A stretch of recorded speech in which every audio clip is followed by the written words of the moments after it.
back to BTF and Dubs. I Yo, am your yo. co-host, Rone with the OTG Gozzy. How you doing, my bro? I am doing all right, my man. I am doing all right, broski. As we both know, it's been a long week. Trials and turbulence and tests and whatever.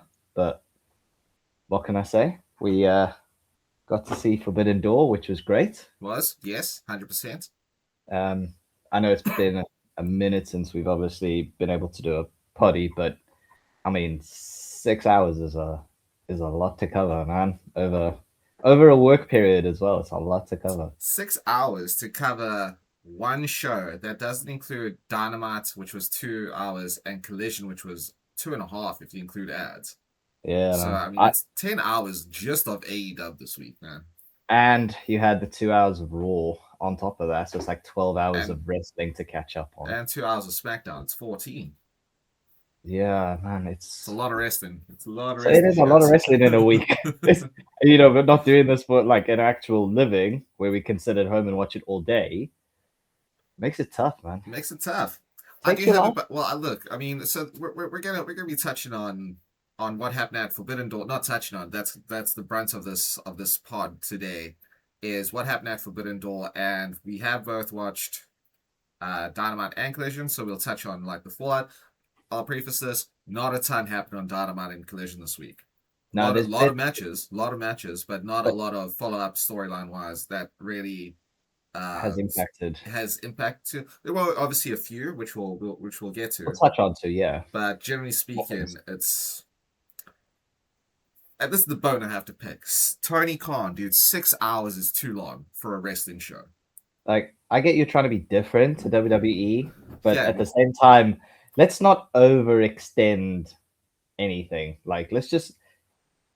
Sometimes I feel like some of the matches I want to see go for 30, 40 minutes, but some of these matches that go for 30, 40 minutes can be done in 18 to 22. Max. I mean, 15 can do the trick just as well as 20. You know what I mean? I know. I'm just saying, like, we don't need double the time for some things. Especially with the talent you have on the AEW roster. A 15-minute match can blow a 40-minute match out the water. Yeah. You know, and I mean, case in point, one of my matches of the night was the Young Bucks triple threat tag team match. The match was insane. It was great. It was great. It was wild. We'll get to it. But and again, I think it was only about 15 minutes on, 15 maybe to 20, because there are 3 teams in it. Yeah, it worked. But it was perfect. That's all you need. More of those. You know, not every match. Again, Tony, I know you're trying to be different, and I know you're a wrestling purist, my dude, but you don't have. Not every match needs to be a 45-minute long epic. You know, this isn't the Odyssey, my dude. No, this is not a Christopher Nolan film. We don't need we don't need so much context. Not everything needs depth. I will say, shout out Tony Khan though, because at least basically every match had a sick promo package beforehand to give you context for everything. Oh yeah, the high packages were insane. So, you know, again, maybe WWE can learn a little bit from that, but at the same time, Tony, shorten it. Just give us what we need, man. Yeah, I mean, let's jump into it, right? We're going to sort of speed blitz this pre-show, because the pre-show happened. The first match was Dan Garcia versus Drilla Maloney. I had no idea who Drilla Maloney was. It was a good match. Yeah, it was a good match. But again, I don't remember this being on the card, so it felt like a last-minute entry just to maybe fill like an extra 20 minutes that they had spare from what they had designed for around creative. But yeah, maybe they didn't have enough to fill up the pre-show in terms of interviews and stuff. So they're like, "Well, throw Dan. You need to have a match." He can put on, he can put on a show and he can do shit on the fly. Like, he's a great wrestler. Dan, just Driller's here, whatever it is. You know, they were going to be over for Collisions or Dynamite and Collision. So just go and throw a match together, put him over, and have a good time. It was, and fair enough. Again, I put down here like it was a dope match. I gave it a dub. Was fine. I've never seen Drilla Maloney wrestle before. And I was impressed. Again, like, you know, same with I like that they're bringing in the new guys like like Ace Austin and ELP and stuff. And what I mean by new is not like new wrestlers, but like new to AEW. Yeah. So it's always fun, you know. It's fresh matchups, which, you know, again, WWE, you could learn from this. I don't need to see Cody versus Jey Uso for the #1 spot for the championship. I also don't need to see. We'll touch on it tomorrow or when we do the WWE, but I don't need to see Roman versus Seth for about the 600th time. No. Also, I understand it. Don't get me wrong, and I know we'll touch on them. I understand it, but I don't need to see it. I would like to just touch on it for just a real quick say before we digress too much in this one, because we're also going to try to keep this one short and succinct today. What is the stupid narrative that Roman has never beaten Seth? They have wrestled 10 times. Seth has won 6, and Roman has beaten him 4. And these are one-on-ones. This doesn't include the triple threats and tag teams and cut like that. I think it's more in the context of he hasn't beaten him for I don't know it. Because I think he did fight him during that 4-year reign, but I don't think he's beat him like by himself, or for the title. Yeah, like I don't know. It's a bit hazy for me. I think it's revisionist history. That's what I think it is. Probably just keep us safe. I mean, but we'll touch on it again. Digressing already. We're not going to do it. Dan Garcia, Joe Maloney, well done. You get a dub for me. One dub. Yeah. You know what? I was going both ways. I'll give it a dub. Like you do go both ways. Hey, I do. But I mean, like, I thought I could have it as a no dub because it just felt like a filler, but it was. I was gonna give it a no dub, but then I mean, it was a good match, so I was like, for opening match, start for the crowd and stuff, I give it a dub. Yeah, I mean, I won't be harsh. I'll give it a dub on that. Fair enough. Then we had Micah. Thank you, commentary team. Because again, on the previous episode, I was like not sold on how to pronounce it. They were like, no, it's Micah. Yeah. Cool, Micah, 100%. We got it sorted. It's cool. Got it sorted. Sky Blue. Oh, by the way, Daniel Garcia took an L there. I'll get back to that later. Please remind me because I do have a theory. Joe Maloney won. Micah beat Sky Blue. Excellent match, I thought. Yeah, it was like really. You know, it's really someone again for a lot of people, it's seeing these wrestlers for the first time. So obviously, I've been watching AEW for a minute now, and I'm used to all the wrestlers. And a lot of this Forbidden Door is to give us context of how good the foreign shows and the foreign product is as well. Like, let's not beat around the bush. Yeah, they're a congregation and a unity of products and different companies. But at the same time, they're all very individual. So this, as we know, Forbidden Door is a good way to introduce us to the different markets, maybe get us interested in watching those. And again, Stardom being an all-women's show, great, love that. And Micah's from Stardom, as far as I'm aware, and from what I'm saying, and she looked solid, man. She was really good. Even on, I believe it was Collision. She was in the. Well, that was So this was the qualifier for the survival of the fittest, which I think was the last match. To be fair, I don't know if there was one more on. I don't think there was one. No, for survival of the fittest, I do believe that was the final one. Yeah. Which again, we could. I think doing that, we can quickly touch on that being from what it was. I didn't like it. Yeah, it was a bit. I kind of hated it. Is it because your girl went out first? Well, that didn't help at all. I don't. Quickly. God damn. It was it was a slow match, and again, I thought Persephone looked great. She did, and I love the little mini team ups in the middle, and then obviously the turning on each other and whatever. Because Micah worked really well with Stat, so yeah, and I'm a big Stat fan. I know you're a massive Stat fan, but I think that's also why I didn't like it was the fact that it came down to, and I understand why storyline wise. I understand why they went Hikaru Shida Stat Ender for the final two. But it gives me very much PTSD of like a Jey Uso and a Cody Rhodes. Like, push someone new here, you know? Yeah, I would have actually liked to have seen Persephone against Shida, considering they were the team up. Yeah, or even Queen Laminata, because they also she was dominating for a little bit. Oh yeah, but I mean, for me, I felt it could have been that you were never going to have Micah win it unless they planned on bringing her and putting her through more. Sure. I mean, you could have easily have put it on Harley Cameron because she's OG and she can carry it. Yeah, and she can carry the title, as we know. Sure. So I mean, could have done that. Like, I'm surprised Mina Shirakawa wasn't in the tournament at all. Like in the Swallow first, I know she had a qualifying match and she lost, but again, like her and Harley Cameron could have had their team up because they are like Germany tag team. But now Mina Shirakawa is tagging with Thunder Rosa, which is also weird because she was in the next match against the Divine Dominion. It was Thunder Rosa, and I did not write down the other lady's name. I apologize. Olympia. Put it on my notes. So, like, is Thunder Rosa? I digress. Survival of the Fittest, I wasn't a fan. I didn't like the fact that Sheeta won. You know? Yeah, no, I get that, and I obviously I would have loved to see Stat win it, but I can understand it because you've got this rivalry and you bring it down to the two of them. I got PTSD in the sense of Persephone hitting Stat with the belt, make her pass out, reminded me of the Elimination Chamber. Very much so. And I was like, okay, if you didn't pick up on it, fair enough.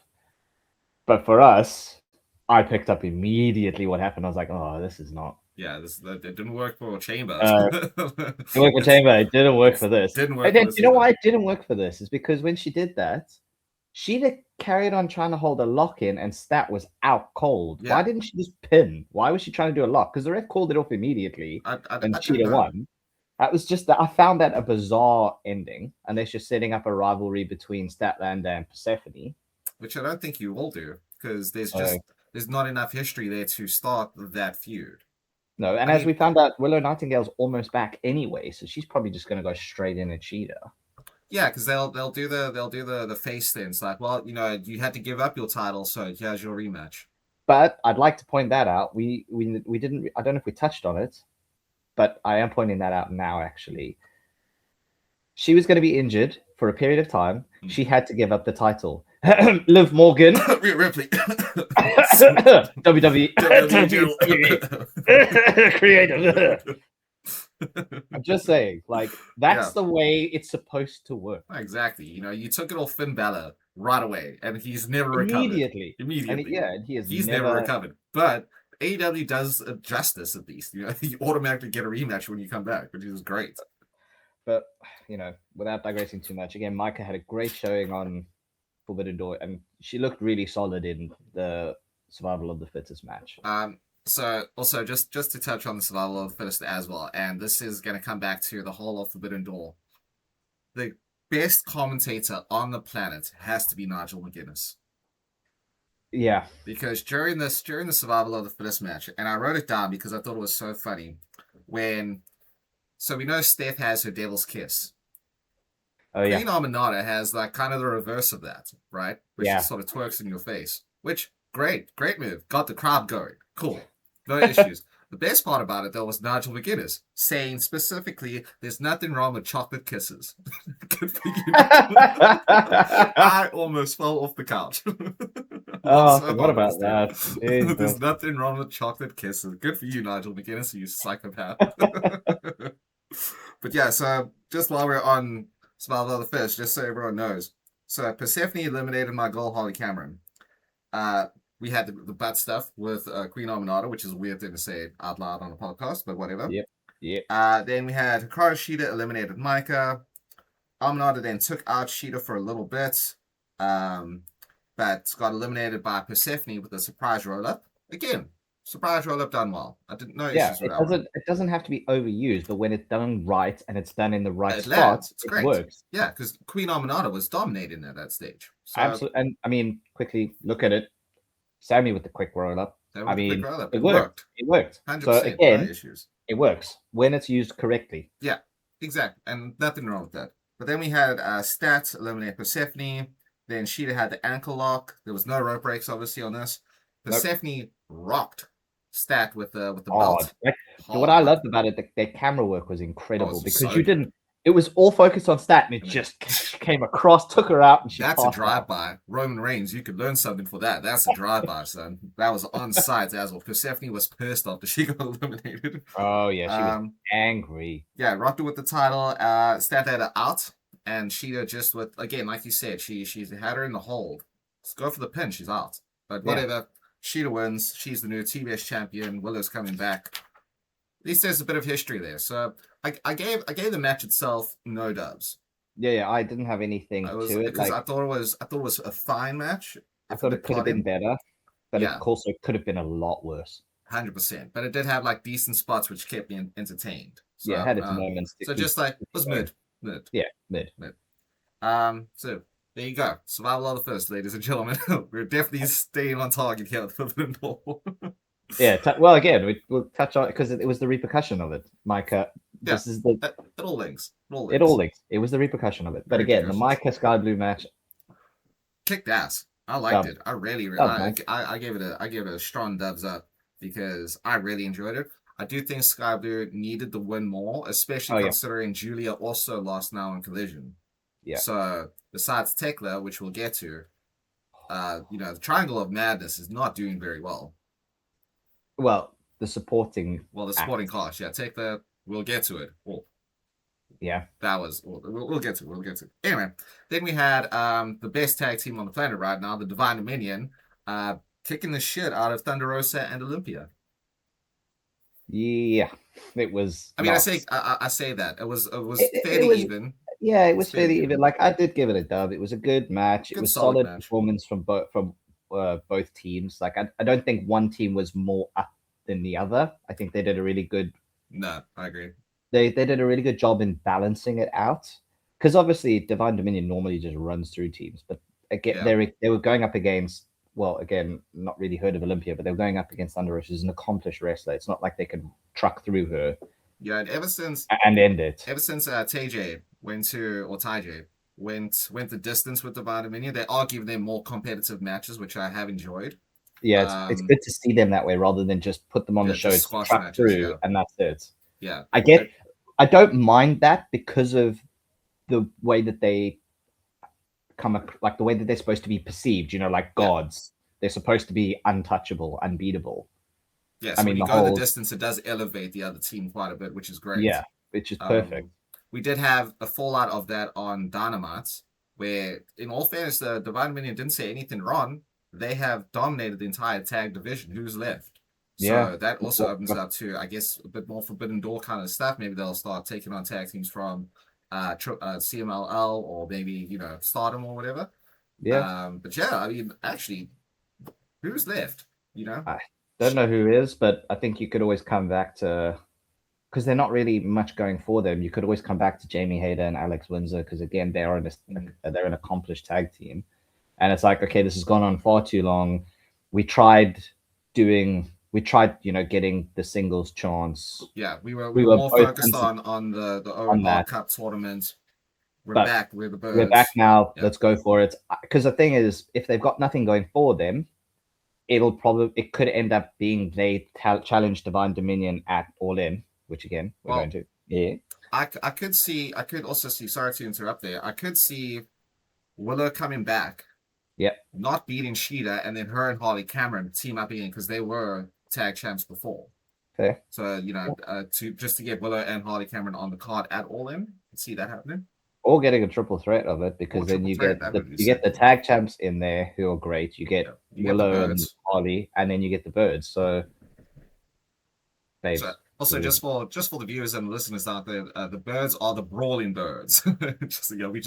We shorthand to the Birds because we're cool like that.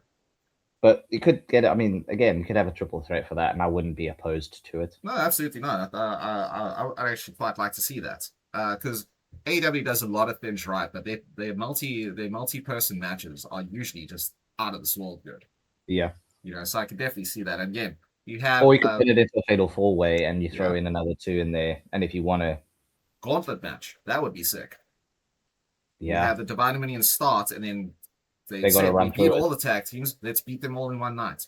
Let's do it. Let's run it back, but let's run it back in a way that will prove to you that we're actually that damn good. I would love that. I would think that would be insane. I mean, it's a very, very sort of fine line to draw, because if you have them win, you kind of bury a lot of the tag division for a woman. But if they lose, if you're going to run a gauntlet, you kind of want to see. But also, if you're going to run the gauntlet, you got to have the winning team. It's got to be a surprise, and it's got to be like it's the New Day, not the New Day, not the start, like not the starting team. That maybe the team that it's like they beat everyone. Can't be the final. Shouldn't be the final team because they're exhausted. It's got to be like the second team who eliminate them in a shock. Yeah, absolutely. And then you're getting a new one, but you don't know who's going to be. See, I like that. So it makes the match is so fun. Yeah. But anyway, we digress again. The Divine Minion took the win here. It was a good match, solid, no issues.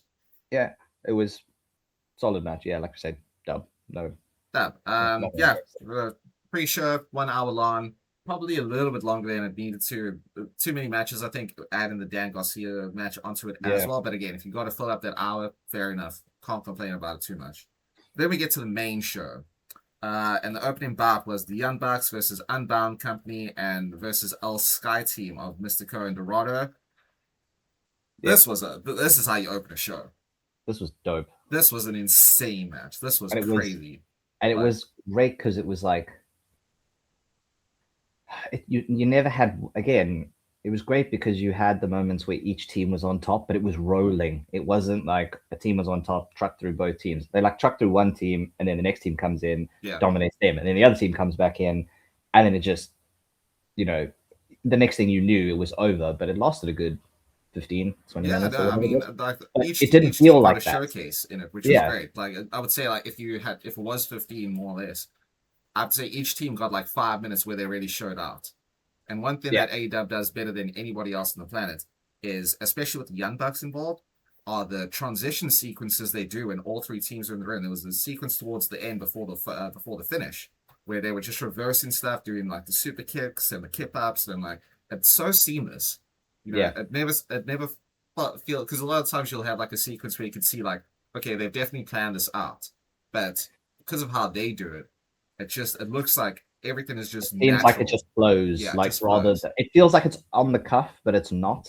Yeah, exactly. So I mean, we know there are spots. We know that the spots are like sort of, okay, let's go with it. But sometimes they've got to be calling audibles, and no one's probably better than the Young Bucks at doing that and saying, okay, let's do this. I mean, they're gonna have to go. They just, like you said, they're so athletic and they just know the business so well, and they know how to tell the story in the ring. But they also know their opponents and their movesets and their strengths. So they know how. It doesn't matter if they fought them once or if they've fought them 600 times. They will help them shine, which is they so just good. Know. Yeah, and you're always going to get a great match when you throw the Young Bucks in. 100%. I mean, I don't know why people give the Young Bucks shit. Not everyone does, but a lot of people do. I think they're awesome. But whatever. We digress. The Young Bucks won here. Right call, I think. We did say in our predictions that Young Bucks would probably triumph because for the outsiders, it's opening show of the match. Not too sure who Unbound Co is, and Mystico and Lindsay just Dorado. They're in CMLL, but because they're there, you kind of want the I guess you could say the homegrown talents to take the dub here just to set the night off. Yeah, but I also didn't mind. I wouldn't have minded if, like, no, this is what you said in the predictions. If any team won, it's a win for us because it's going to be a good match. Yeah, and it was. So it was absolutely fantastic. And again, this goes back to Mr. Nigel McGuinness. I don't know, I can't remember how he got on the topic, but this was Nigel's night. He was absolutely on fire. Halfway through this match, he just decided to start roasting Bryan Danielson for no reason. And he just gave him shit for a good, like, solid chunk of his commentary. He was just saying how cuck Bryan Danielson is and how he whooped his ass. I was like, you go, Nigel McGuinness, man. You make me laugh, dude. You go, Nigel McGuinness. Go for you, Nigel McGuinness. Good for us. I mean, this got a double dubs up for me. This match kicked all the ass. I really enjoyed it. I've also got it as a double dubs. It's, again, like you say, great way to open the show and just get you invested. Yeah. And it was just like you say, there was some beautiful spots, beautiful transitions. One thing I will call out, and I'm only calling it out because of how well it was played off. I think it was when Mystico tried to go for a Hurricane Rana where he ran on the apron. Yes, yeah. But he didn't get up high enough.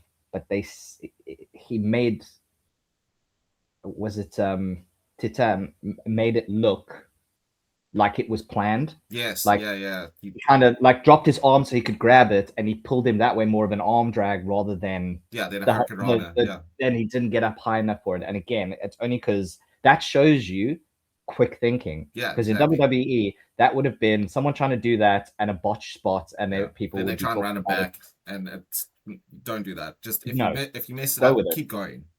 That's rule number one. Yeah. So it was great. I mean, it was absolutely awesome. In terms of implications, I mean, obviously the Young Bucks won this. Nothing really on the line. But they did have a bit of a backstage thing with Kenny, and the reason I bring that up is because the next match was the Kenny Omega Zack Sabre Jr. match, Yeah, which holy shit. I know. I We have knew we said going in this has potential for like top 2 matches of the year. Now I don't think it reached that level. no, I don't think it did either. It was still phenomenal, and I wanted. It was incredible, and I want to draw it to this. For any outsider who watched wrestling, who doesn't watch wrestling, sorry, if you want them to see entertainment, tell them to watch a high flying match, the Young Bucks, whatever it is. If you want to get, but if you want them to understand a technical masterclass and how to put on a show and how to actually wrestle, this is one of those matches. Because to the outside eye, it seems a bit slow, a bit labored. There's not, but the story these two were telling was literally of a deep-seated rivalry. 100%, and also Zack needing to prove himself. Which again, he took a brunt of shit from Kenny. So now, I wrote down here that this was an ultra hard-hitting match because I think we both expected it to be more technical. Yeah. And Kenny's sort of trying to both prove himself that he can match Zack on the technical side of things, and Zack obviously just trying to prove that he can be better than Kenny Omega. Yep. You know, the chops, the kicks, the hits. This was not technical at all. This was Strong style. This was Japanese Strong style. and that's why I say it's the story of it, because it wasn't like Kenny does a chop and then he keeps chopping and chopping and chopping. He took a chop and then he waited and he was kind of like enticing Zack. He was saying, and then Zack, and Zack hits him, and then Zack stops and Zack's like, your turn.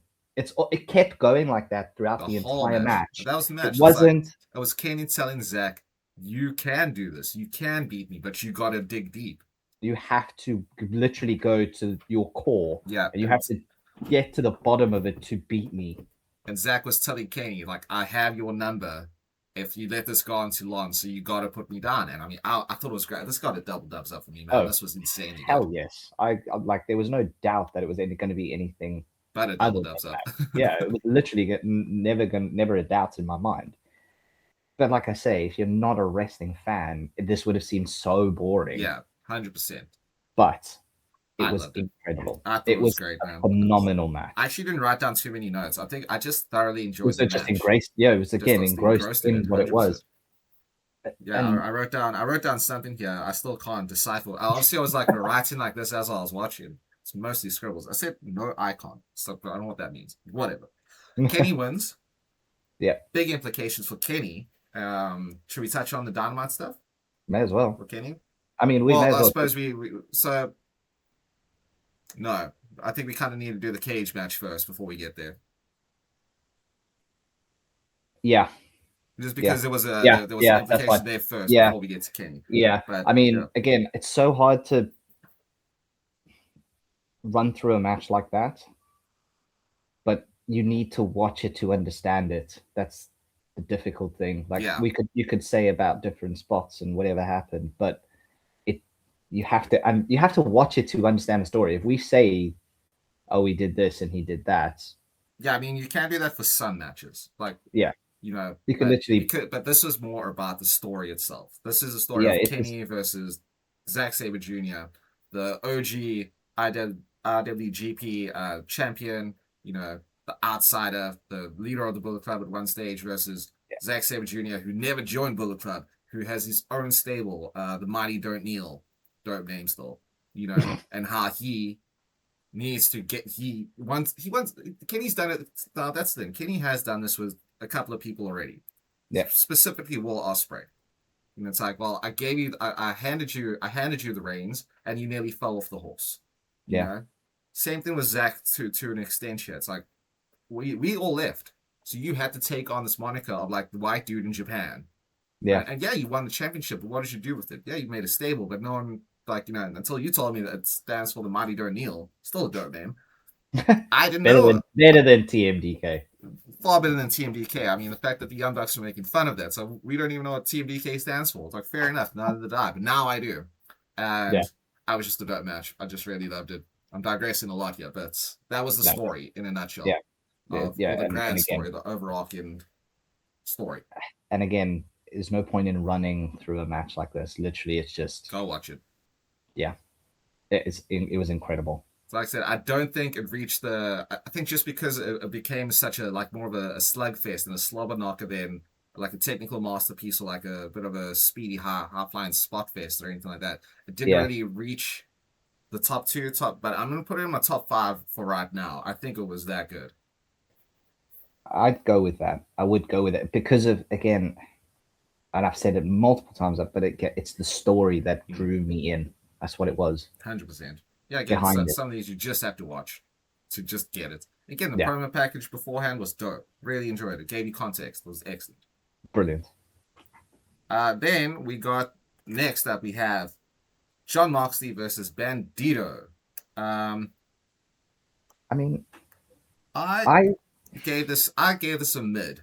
It was good. It was a good match. It was a good match. Have to Mox knows how to go. Bandito is incredible, but I don't know. It seemed. I think after the Zack Sabre Jr. Kenny match for me, I was expecting something a little bit different. So also just to quickly go back to the Kenny and Zack, in this match, they also had a number of really, really good false finishes and near falls. Yeah. And unfortunately, AEW has a problem with that. Because throughout the night, they did that a lot, where there's too many false finishes, which is fine if you do it a couple of times throughout the night, but consistently run through it, it takes away the sting out of it, Yeah. So I was really good in the Kenny and Zack match, but in the follow-up matches, it didn't. Now, there wasn't any sort of near falls in this match, but I don't know. I'm not the biggest Mox guy. Yeah. I think a lot of his matches are very samey. Yeah. I can get with that, because his matches are very much more about ground and pound technical wrestling. Like, he'll challenge you that way. He doesn't get involved with it. But I did like it because, like I said to you before, Bandito is one of those guys who can fly with the hitters. Like, he can fight with the hard hitters, get technical, because he's built like an absolute shit house. Yeah, but he can't fly. But he can move and he can fly and everything. I feel in this there was a bit of AEW watching WWE, in the sense of Mox did the thing where he tried to rip at the mask, and obviously we saw that about 4-6 weeks ago, when we saw the mask versus mask match between. Well, we even saw it more recently than that when Ethan Page ripped off Rey Mysterio's mask. It seems like there's a lot of trying to rip off the lucha masks recently. Yeah, it does feel like that. I suppose that's just purely because of the fact that with AEW and WWE, because they're integrating AAA and CMLL so much more, you see a lot more masks. And I mean, I don't know. I think it is a little bit of lazy heel work. If you're like a scumbag like Ethan Page, makes sense. Yeah. But Mox doing it, and then also Bandito getting busted wide open because there's always blood in a Mox match. Yeah. It just seems a little bit, what's the word? If there was, and if you were going to say, like you say, there's always blood in a Mox match. If it wasn't going to be him, which it eventually became him, if it wasn't going to be him, Bandito wears that mask, so you're never going to see it. So you had to find a way to do it, and that was obviously the way. Yeah. But it didn't have any bearing to it. It didn't need it. It didn't need it didn't need blood. A lot of Mox matches never need blood, to be honest. I think he just likes I think he just likes the bleed. He's just a weird. He's just one of those guys. He's old school. Because I mean, he did, was it GCZ or whatever it was? GC Dubs. Yeah, GC Dubs. Before he even got into WWE and FCW and whatever. Because obviously in those, it's outdoors and they're using all sorts of shit from lights to he's glass very much a barbed wire. He's very much a old school hardcore wrestling old school backyard wrestler. I think he still likes to. I think he was restrained, in WWE from doing that. Whereas AEW is a bit more free, so he, wants to take advantage of it. I think while he still can, but at the same time, you don't need to oversaturate it in all of your matches. Well, that's the thing, and I think this is why it felt. This is why I didn't get any. This was a mid for me. Because, again, a lot of Mox matches just feel kind of the same. I understand this agenda that they push in, where Mox wants to challenge the guy in the ring to get better. I like that for him. But then we got to talk about the next match and then the fallout with the Death Riders after, because this was very confusing. So, yeah, I mean, I did give it a. I had it as a dub, and then I lowered it because of the way that it finished. Because he had him in the bulldog choke, and it just he choked out Bandito for the win. I get it. That's his way of doing it. It just felt. I literally wrote down here. You had the face rally. He was bleeding. He tore his mask. And then I had a little arrow that says, especially the end with the rear naked choke. He held it for so long. And that's literally what I wrote. Mox locked him in the bulldog choke for quite some time. I literally wrote for quite some time. Like, it was so long, and that's why it was just the ending didn't feel like what the rest of the match told me. Yeah, it felt not lazy. It just felt boring. It felt labored. It felt very labored, you know. But again, this was one of those matches where it went on for quite a. It could have, if this is the way that they were going to do it, they could have done it in 10 minutes. Also, I think it kind of suffered from its position, right? You're always going to struggle to follow a Kenny Omega Zack Sabre Jr. match. Yeah, but this was, I mean, like we said in that section, that was a much more hard hitting match than we expected from those two. And then you come out and have another hard hitting match like that. I would have switched. I would have had maybe the Dogs and Cope and Cage come out, next. Yeah, just to sort of also like re-energize the crowd a little bit with more spotty stuff. Yeah, of course. And then have another hard, because right after this match, Mox took the W, obviously, as we've alluded to and said. Yeah. Right after that, you had the Umino versus Pac. Pac's a bruiser. That's the only way he wrestles now. He beats the shit out of people. And Umino, I did not expect this dude to be as staunch as he was. To be honest, he was absolute unit, jacked, man. So they were, and when they were hitting the Jesus out of each other. Yeah, and again, so it's like if you had the Kenny Omega and Zack Sabre Jr. match be more technical than it was, rather than the challenge of beat me with your hit, like I'm gonna hit you, you hit me. Yeah, hit me with your hardest shot. I need you to prove to me that you can beat me, type thing. These would have fit perfectly in the spot. But because you had them deviate from the standard match that Kenny and Zack normally do, then it just felt like 3 consecutive matches of just, like you say, bruiserweights just smacking each other. Yeah, it needed a buff in between. Give me a Starlight Kid Thekla right after the Mox match. Yeah, cool. Just something to break it up. Just to break it up a bit, sure. I mean, but again, I gave no doubt just because, again, I felt like with this one, it was a bit too samey. I wasn't a big fan of the ripping the mask.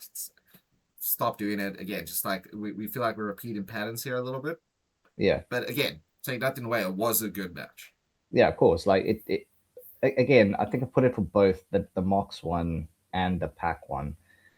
I had dubs, and for what the match was. Yeah. But they were good matches. I wasn't bored by any stretch of the imagination, but not blown away.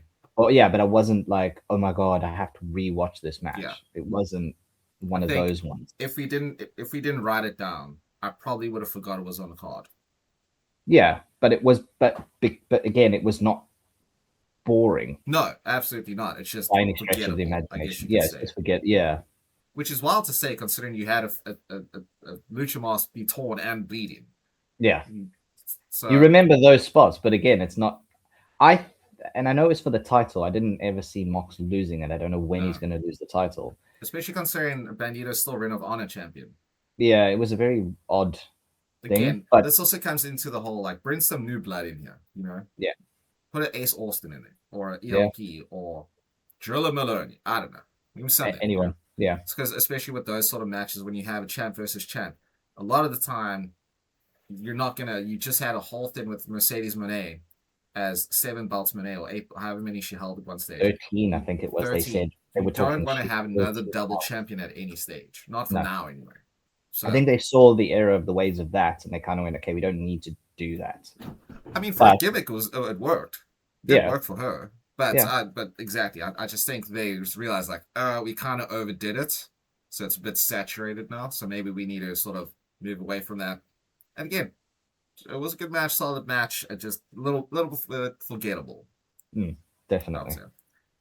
Same as the Umino Pack match. Like, it was good. Don't get me Yeah, wrong. and it Again, was. You saw some of Pac's like high flying that he which I still did has. appreciate. I actually gave this one a dub. Yeah, I had, like I say, I had this as a dub for what it was. I did enjoy it, Yeah, but but like again, it right after wasn't. the Mox match, I was like, "Oof, do we need this now? Yeah, Maybe it we was could have too. held off." You know? Yeah, too similar. That like, and I say there was some good. There were some good moves in there, and I did appreciate seeing Pac doing a moonsault from the top to the outside Yeah. onto Umino. Umino's springboard DDT to the outside was crazy. I Oh, love it that. was That was brilliant. dope. Then Mox's belly to belly, the yeah, avalanche belly to the belly. awesome bomb. He did an awesome bomb. That was Yeah, insane. Haven't seen an awesome bomb in a while. yeah. It's been a moment.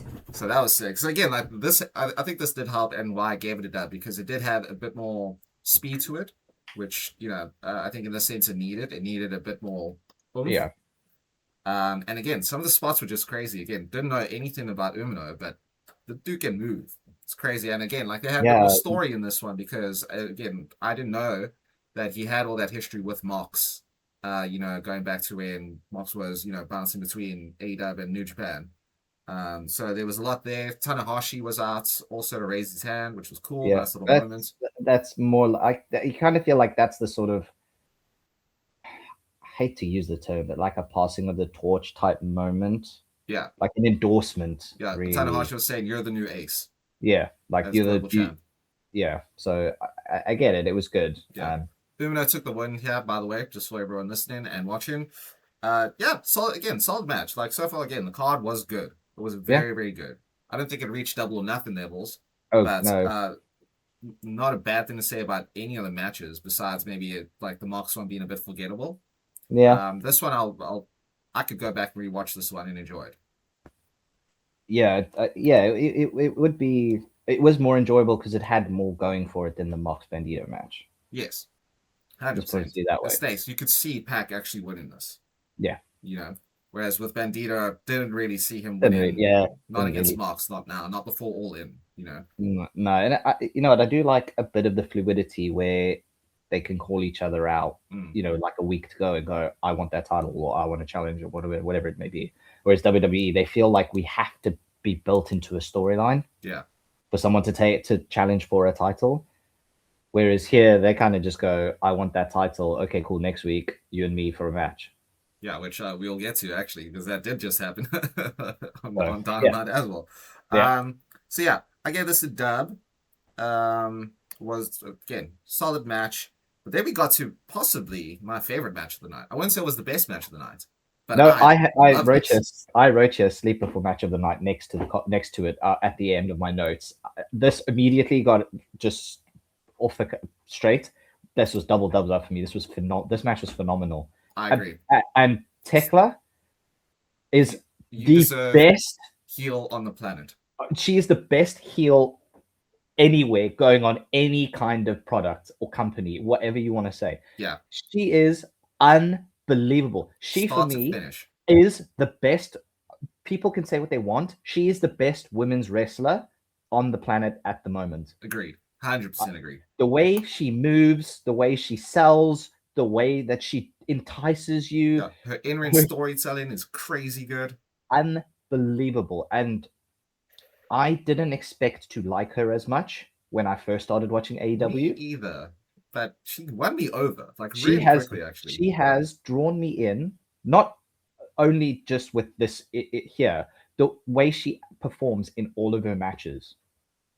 Yeah, I genuinely think, like, in my personal opinion, she is the best women's wrestler on the planet. I don't care what anyone says. People can say it's Liv, Rhea, whatever.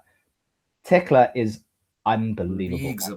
Leagues above. So far beyond, it's a joke. Yeah, I mean, I wrote down a few things. I mean, first of all, you also got to talk about Tekla's spear. Now, this is top tier. This is Clark Connor's level of good. Her spear is deadly. I actually have in my notes here, is this possibly the second best spear in the industry at the moment? I think it might be. I genuinely think it might be. When she hit Clark Connor's.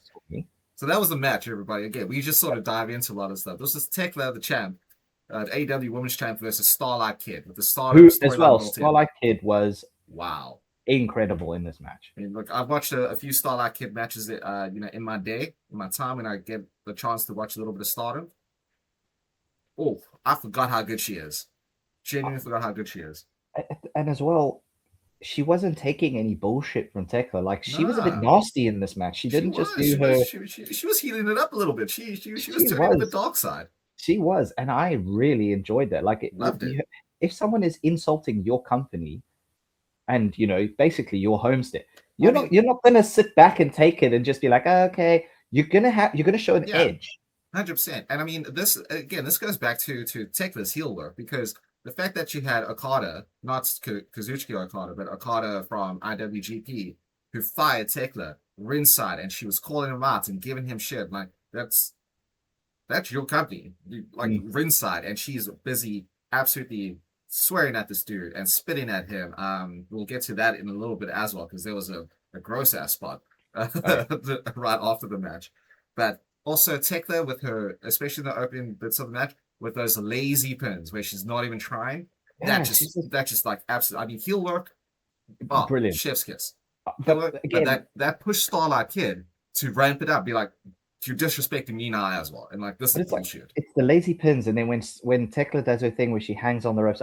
As soon as she did that, Starlight Kid ran and kicked. She was not having. I'm not taking this right now. I'm not letting you be this. This is a blood feud. This isn't a random match on Dynamite. This was again. It was so good, man. I mean, I wrote down so. Listen. Also, can we just say that Japan has the greatest names for things on the planet? Because Starlight, I think it's her finisher. It's the Black Tiger's Divine Punishment. What a name! Yes, I saw that. What a name! Because apparently when Nigel read that out, I was like, but it may have been Excalibur. I can't remember. I think it was Excalibur, but I think it's because he said it was given to her to do by a former wrestler called Black Tiger, which is why it's called Black Tiger Divine Punishment. Which is also why she came up with her White Tiger mask. But I think, from what I understand as well, when she is healing it up, she wears darker colors. So it's also, she wears like the Black Tiger. Yeah, but because she's trying to save the company, she was wearing white to be the bright side. It's again, small things like this. Yeah, well, that's it. It's not even subtle how they were framing this, like, at all. No. But sometimes I don't need subtlety, because it just adds to it, Yeah. If you look at Shawn Michaels versus Undertaker, he came out in all black because he's the bad guy, he's the dead man, and Shawn Michaels in all white. Again, not subtle, but that's the story we were given, what we were told, and that's how you deliver it. Same thing here. I mean, unbelievable. And again, even you come back to it, it's an insane move, but at the same time, Tekla fits her moves so well with her character. Yeah, 100%. Because people are going to see her go up into the spider stance and go, oh, it's Bray Wyatt. No, she is the toxic spider. She is acting like a spider. Yeah. She does an inverted version of a tarantula. She does the spider suplex where she does the German but hangs onto the rope and hangs upside down. Yeah, which is great. She fits her moveset to what she is. Yeah, she doesn't just do a move. No, exactly. And that's what makes her so good. This is why she is the best female wrestler on the planet right now. And again, she doesn't have to overcomplicate it. No, absolutely. She never does. No, which is great. Look, I mean, we could go on about this for the next half an hour, because I'll go watch this again today. That's how good this match was. It might actually, now that we're talking about it, might actually have been my match of the night. It was my favorite one by far. Yeah, which I didn't expect it to be. I expected it to be very good. I was like, okay, how entertaining is this going to be? Right off the bat, I was like, okay, this is going to be something special. Yeah, exactly. I mean, so look, again, it's the way that they drew me in. It was a proper story of someone who has this hatred for this company and someone trying to redeem the company, but not do it just in a normal way. She's not going to take it sitting down. She's going to stand up and fight and protect her own. And it's all about giving me the story in the ring. If I don't know anything, I need to be told, but you don't. So you get that video packages. That's cool to understand the background, but you need to tell me in the ring. Yeah, and I think they did that to an absolute T. Again, this may have been promo package of the night because the way that they edited this one was dope. Again, if you had just walked in and put it on your TV and watched this thing, be like invested right away after that. You would literally be going, if you're the normal, yeah, you'd be going, yeah, Starlight Kid needs to beat the shit out. She's 100%. because But I was like, let's not get any jokes about it. We knew Tekla was going to win this. Yeah, right? we said predictions wise, we were like Tekla all there. However, there were points where you're like, she could lose this. Sure, there were points where I was going, are they actually going to put it on Starlight Kid and bring her over? Because like after Starlight Kid hit her numero dos, and then she also into that. I love the swing. She did a giant swing, which was great as well. I'm like, Starlight Kid's not a massive chick by any stretch of the imagination. Oh, but the swing was great. And then it was after that near fall done correctly. I liked it, and they didn't overdo it in this match. There was like one near fall, and then none of that. Spear, double stomp, not just one singular curb stomp, two. Double stop. But again, she had to do that to literally put Starlight Kid down. Yeah, it was a full stop and then another full stop. And then Tekla wins. Excellent match. I mean, this is dope. And then, again, just great heel work from her right after. So she takes Starlight Kid's tiger mask, hocks a loogie into that son bitch, and then put it on Okada's head. Gross.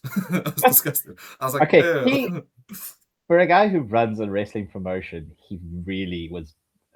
He's a horrible actor. Oh yeah, it was bad. It was bad, but I loved it because it was so comedic at the same time. Yeah, exactly. It was like it was cartoonish heel, which Tekla also does really well. She can do like badass heel really well. Yeah, but cartoonish heel, she's also just incredible at it.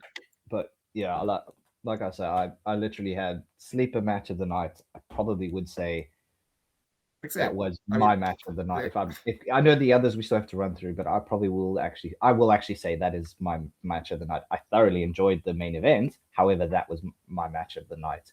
Again, also thoroughly enjoyed the final of the men's Owen Hart Cup. Yeah, also great match, but I don't know. I think this was my match of the night. I really love this match. Just something about this, and I think it was again done perfect. Or if not as near as perfect as anything. Sure, because I hear what you're saying. You got what you needed from Tekla. You got what you needed from Starlight Kid. You made me invest in the match, and you told the story brilliantly. I want a rematch like today. I'd love to see another one. It's like I pushed you to the limits. I actually, I had you beat. I actually had you beat. I can beat you. I can beat you. Disrespected Okada again. Disrespected my company again. Oh. I'm looking for. They have to do something with it. You can't just like let it hang after that. Oh, no, God no. But again, this was fantastic. Also, I would just like to point out that in terms of skipping the pre-show, because it's pre-show, we called the Young Bucks, called Kenny, called Mox, called Umino. Actually, we did.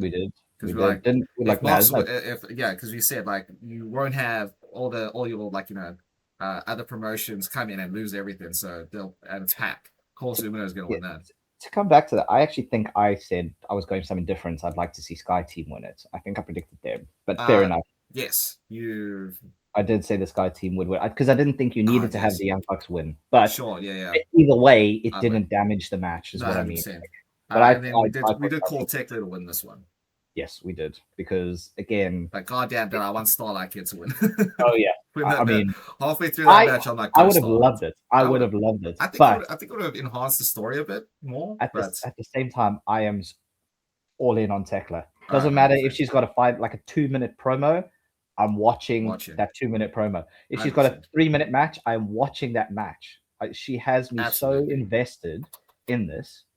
And again, this is how you run a women's division properly. 100%, dude. 100%. I mean, again, double dubs up. This was great. This was absolutely phenomenal. Then we get to an absolutely dope tag team match in for the AEW men's tag team champ. We have the Dogs versus Cage and Cope. So off the bat, we called Cage and Cope to win this because we didn't see the Dogs winning it, and you saw the nostalgia run. However, the way they retained it was never on my mind. It did not occur to me what was going to happen. Not in 1,000 years. Shocked. I was, ecstatic. When the lights went out, and I was like, no, I was like, who could it be? I genuinely thought to myself, like, who could it be? Because I was running through, I was like, is it the Guns? I did think it was the Guns. I will say that. Thought the Guns would come out because there's a bit of history there. Yeah. Better than the Guns. You had the Switchblade himself. Switchblade Jay is back. Oh, man. I couldn't be happier. Could not be happier. 460 days, man. Yeah, it's crazy to think he's been out that long, but it gives me hope for Adam Cole. Yeah. You know? It definitely does, but again, I think the severity of his is a lot different to Adam Cole's. Let's just put that in context. I get it, and I agree with you. A man can dream. I know. I agree with you. I'd love to see Adam Cole back. I know you are the biggest Adam Cole fan on the planet. Yep, I really am. I really do just love Adam Cole. I also I'm a big fan of it because of NXT Black and Gold and the Undisputed Era. But at the same time, Jay White, man. Jay White, dude. Listen, Switchblade is back. This match this was a solid match. I won't. I don't think I gave it a dub. I gave it a double dubs up when Jay White came out. Oh, and that's the thing is, like, sometimes, like I said, the ending can ruin a rating, but this ending, elevated it. This elevated it completely. I give it 10 dubs up if I could, honestly. And this was by no means was this like the best match of the night and whatever. No. I think we really spoke about the best match of the night, but again, an ending can elevate it, and that's why I said like the Mox one drew my rating down because of the ending. Yes, this took me straight up. Yeah. I was giving it a dub because I you know me, I'm a big fan of the Dogs. I think it's my favorite tag team on the planet. I just thought because of the fact that like there wasn't, again, Cope and Cage are getting up there, so they don't move as well as they used to, which 100%. No. But that's why their match at Double or Nothing, where you have more weapons and stuff like that, where they can sort of take longer breaks and things, in between and do spots that keep the crowd going. I think that's why I elevated that. Whereas this is a straight tag match, which nothing wrong. Again, I gave it no dubs purely because of the fact that I was like, it's just a solid tag match. I could have watched it as much as I love the Dogs. I could have watched this on a Dynamite. Oh no, fair enough. I get that. Again, solid match. Absolutely nothing wrong with it. Again, the promo package to set it off was great. You made the Dogs look like the coolest dudes on the planet. I'm talking NWO levels of like, damn, these are so cool. They are. They are. But like that promo package just like set it off. I'm like, I hope the Dogs win. It was a reverse good package because you're supposed to root for Cope and Cage, nostalgia, right? Hell yeah. After watching that, I'm like, I hope the Dogs win. I get it in the sense of the way that they have, because of that high package, the way they set it up and the way that the build has been, it was disappointing in that sense. Like it could have. I get what I mean is the match could have been a lot more sleazy from the Dogs. It was sleazy, but it could have been a lot. Not like we've seen them be. Not like we've seen them be over the last month. Yeah. I would have loved to have a few more 5-second poses in the middle of the match. Stuff like literal, like doing that or pulling out the glasses and having the kazoos there and literally enticing Cope and Cage. Yeah, to like get angry. Yeah. So, to really, really tick them off. Like that's where it could have been better. Those little nuances that, they gave us in the build-up but didn't bring to the match. Yeah, like Tekla did this in her match. In the match right before that, she was doing these sleazy heel things that like really made you boo her and root for Star like it. Whereas the Dogs just never really did a lot of that. Yeah, we had the shillelagh, but it was not like it barely came into any sort of fruition. And again, and they do great heel work. Incredible heel work. That's why, which is why I was a bit disappointed that they didn't do that more sleazy stuff. That's what I'm saying. That's literally why I gave it no dubs, which is just a really standard tag match. Yeah, but Jay White, I'm always going to be like, I'm always still going to give the Dogs massive props. Love it. Fair enough. But yeah, we did call Cope and Cage just because it was. But again, like you said, they won, but not because of any other reasons we thought it would be. This was because Jay White came out to help. Yeah, which also didn't expect, but now obviously. With hindsight glasses on, makes sense. He has a lot of history with David Finlay in the Bullet Club. There's a whole story being built in there. So having JY come in, and also now there's a bit of a caveat because he helped Cope and Cage, but him and Cage, and by him I mean JY, have a lot of beef. They have a ton of beef. In Cage, there was a big melee on Dynamite. We had the guns come out. Then Edge came out. It was a whole thing. No, it was on Collision because it was the tag match with the Bang Bang Gang and Shane Taylor Promotions against Shane Taylor Promotions. Yeah, and then that's obviously where Cage didn't come out to help in the beatdown after the dogs. And that's what I noticed as well. Like the dogs came out, ran through with again the Death Riders. Well, that's also sorry we did forget to mention this. So after Umino won and Pac lost, that means you had Dan Garcia lose and you had Pac lose and Mox win. But then they came out for the beatdown on Jay White and the Gun Club or Bullet Club Gold, whatever you want to call them. Yeah, the Gun Club, right? But Mox is a face. Yeah, I don't. They like the new Hurt Syndicate where they're like goons for hire. I don't understand it. Well, we have seen them. The thing is, we have seen them align with the dogs like within the last several months. They have aligned with the dogs and they have teamed up with them. Yeah, but not for full on heel beatdown. Not a full on heel work beatdown. I know, but it seems like the Death Riders are floating in this piece of they want to be seen as faces, but they actually are heels if you watch them carefully. But they're not. They're not full tweeners. Yeah. Well, that's the thing. For me, it's like they're heels, but they want to be seen as faces. Yeah, and that's what I'm saying. Like, yeah, no, but it's weird. Like, because I don't like it. You need to clear the lines here, Tony. Yeah, Tell just give us what they are, because they've also been in this role for like over a year and a bit now. And again, it's a weird one because obviously, like even after Mox's match, he gave respect to Bandito. That's not a heel thing to do. No, and then he did come out to chat with Umino before Tanahashi came out, which kind of felt heelish. It felt very heelish. But then on Dynamite, he gave Will Ospreay a Death Rider pin. It's like, you can ride with us any day, which was a weird thing for him to say, but it was a face move. I don't understand. Clear the lines, Tony. Clear the lines. Give me. It's good to say clear the lines because it's good. It would be good to know where they're sitting, but at the same time, I get it because we are talking about it in the sense of where are we going with this? Well, so now I think I do know where we're going with this. I think they're going to kick Mox out of the Death Riders. I think that's where they're moving. You think that they're going? We were formed to be roguish and do our thing and like run sharp and like you're kind of moving into this mentor role and you don't like it because Claudio came out full heel in his match with the mask on and everything. And Claudio should be the leader now, technically. I think so. I think that's where they're going with it. But also, do you think it's a weird one because obviously, Ospreay is now full Death Rider because he had the patch. Even but the thing is, when he gave it to him, it's like you can ride with us anytime, whatever. He had it on his trunks when he came out to do the tag match with Mox. Yeah, because he's an honorary Oos.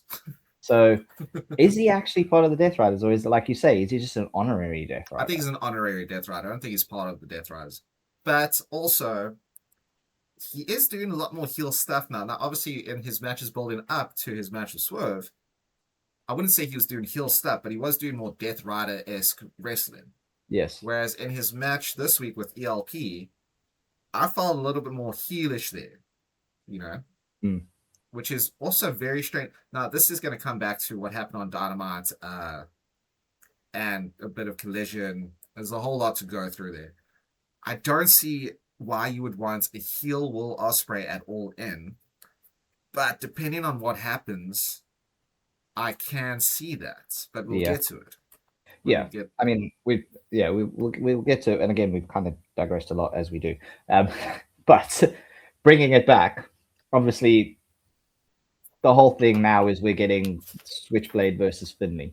Like, we're going to get that rivalry renewed somehow. So, again, the Death Riders, I think, are there to make up the numbers for the dogs against the Bang Bang Gang.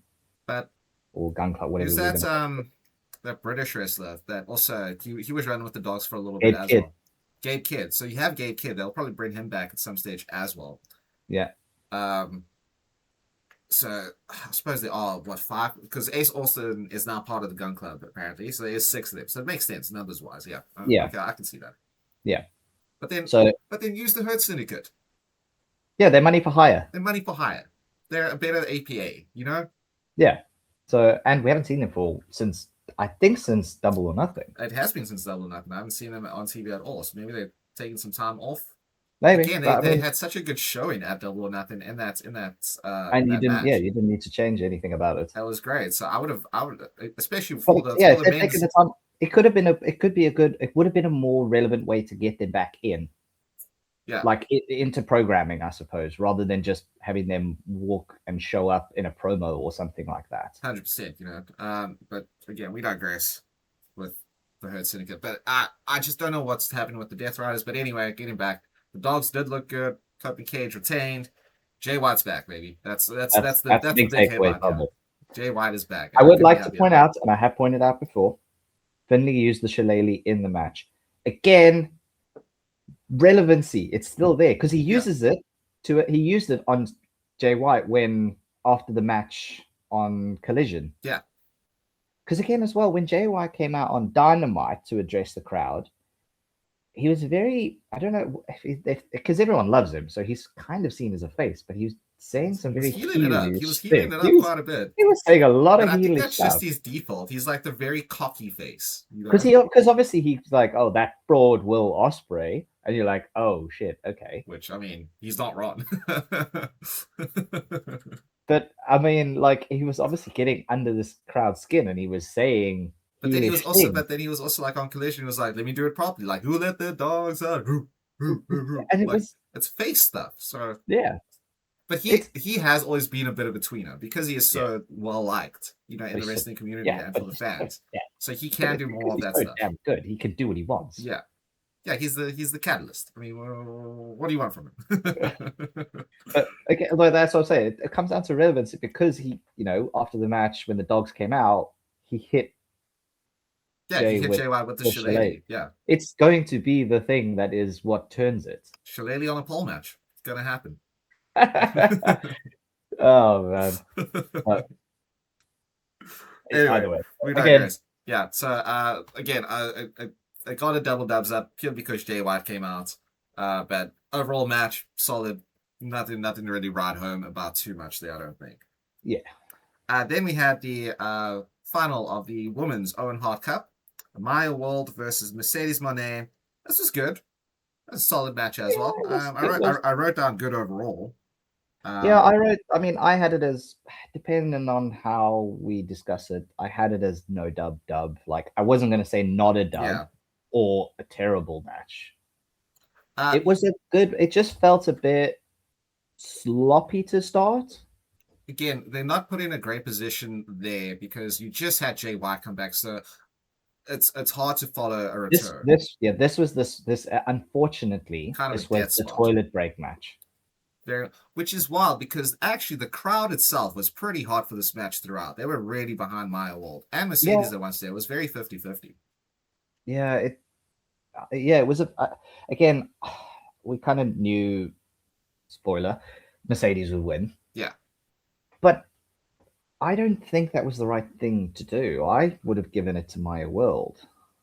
I know why they didn't give it to Maya World because they want to build the thing with Athena. Yeah. Because I get it from that point.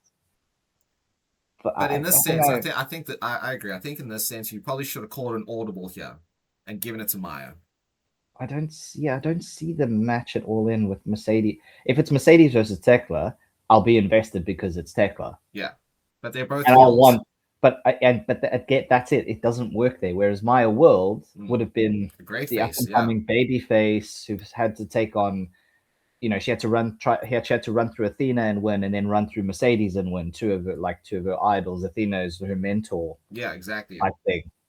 So, and I get why you're saying, like, from the perspective of her losing, she can now focus on taking on Athena. Yeah, and getting that, because I mean, a win for that Ring of Honor Women's World Championship would be massive for her, because you have the forever champion Athena, who, again, this goes back all the way to us talking about how we think they did the tournament poorly in terms of the women's division.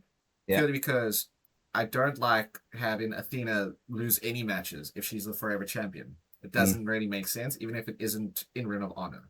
And she was on like an 80 winning streak. It was a crazy long streak that she could have just kept going. Yeah.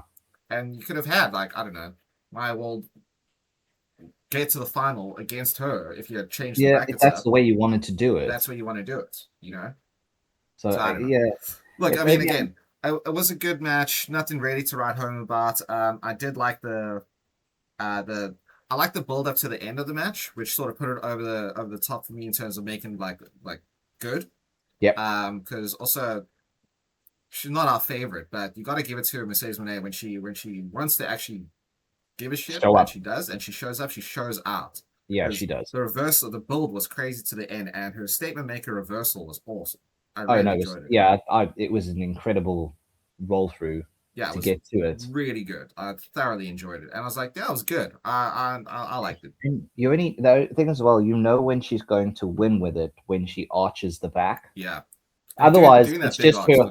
Otherwise, it's just her holding the lock, almost like a crossface type lock. Yeah, like the STF from John Cena, where it just when she arches, that's it. Like there's no getting out of it right away after that, which is fair enough. It looks painful when she does that. It looks horrible when she does that, man. Because if anyone did that to me, my back would go. My back's broken anyway. Already, so that would just get me. I'd be like, I'm done immediately. As soon as I feel that arch, I'm like, I'm out. Let me go. I'm out. I feel you. I mean, again, as green as she is, Maya will put on a really good show with Mercedes in this. Yeah, she did very well. As I say, it was a bit sloppy, a bit labored in the beginning. It just felt a bit. Yeah, it felt very much trying to drag through the time. Yeah, but then it ramped up towards the end, and it did it helped. It did help the match. That's when the crowd got so hot for it. When it was very well done. Yeah. Yeah, it was dope. Again, and this brings me all the way back to the too many false finishes. This one had so many kickouts of finishes and false finishes, and I did not like that because I'm like, stop devaluing the finishing moves.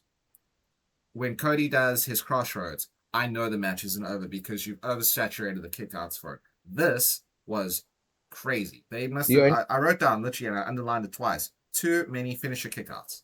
Stop doing it. You can do it once or twice in a night. Cool. Or like in a steel cage match. Yeah, fine. I wrote here like at some point, I think it must have been near the end as well, probably. And I've just wrote, they both just looked gassed. Like it felt like they took it too long. Like again, their match could have been slightly shorter to allow them to just be in a position of, okay, we've done. If you remove a couple of those false finishes and shorten that match down, it gets nothing. A dub. There's nothing wrong with that. Yeah. And I know you want to put on a show and you want to, entertain, but sometimes overdoing it. Sometimes overdoing it is not entertaining, especially on a card that is 6 hours long. Yeah, that doesn't help. You don't need to overextend matches if they don't need to be extended, which also again, it devalues a finisher, and I don't like devaluing finishers. That's the days where people just hit a finish and that was it, and it's done. And they do it sometimes, sure, but it's very much become it's not fun anymore to have, because a lot of the times when it goes 1-2, I'm like, oh, he's going to kick out now. You know what I mean? Yeah, that's why I say, like, I had it as sort of like a no dub. I could give it a dub, but it's mid. It was no dub. I think it's going to stay at that. I was feeling if we could talk about, I was feeling like when we talk about it, I could change it to a dub, but my starting line. The more I'm talking about it, the more I'm like, Again, it was just, it felt, again, it's just Mercedes winning was almost a given. But at the same time, you could have had anyone else in there, because if she is going to go and take on Tekla, like you say, it's two heel workers, and Tekla, for me, if she doesn't win that, I'm gonna be pissed. I'm gonna be super pissed if I'm gonna be pissed. I want to see her do her heel work when we're there live. Like, I cannot wait for that. Oh, it's gonna be great. It's gonna be absolutely awesome. As long as she's still the champion. Yeah, 100%. Is what I mean. Which again, I think she will be, because she still has the Triangle of Madness behind her, which also just bolsters her heel, stable, which is great. Yeah. So I don't know what they do with Mercedes. Do they have her fight Tekla at Beach Break maybe, or like sort of something before All In? Can she just call her shot whenever? I think it's supposed to be that you go to the final at All in, yeah, like Will Ospreay. Yeah. It's a weird choice then. Anyway. I know. Then we get an incredibly fun match. This got a double dubs up for me. This was Team Briscoe versus Team DC MJF in a steel cage. We couldn't predict what the cage would look like. I thought it looked insanely cool. Oh yeah, they called it Death's Door Steel, and that's also what they call the pre-match promo package. Like this is the Death's Door promo package, which I wrote down here, which is excellent promo. Just like get you on Mark Briscoe's side right away. Oh, immediately. But it was and again, you could see the work of it. It's like MJF comes out and then he calls everyone out. Yeah.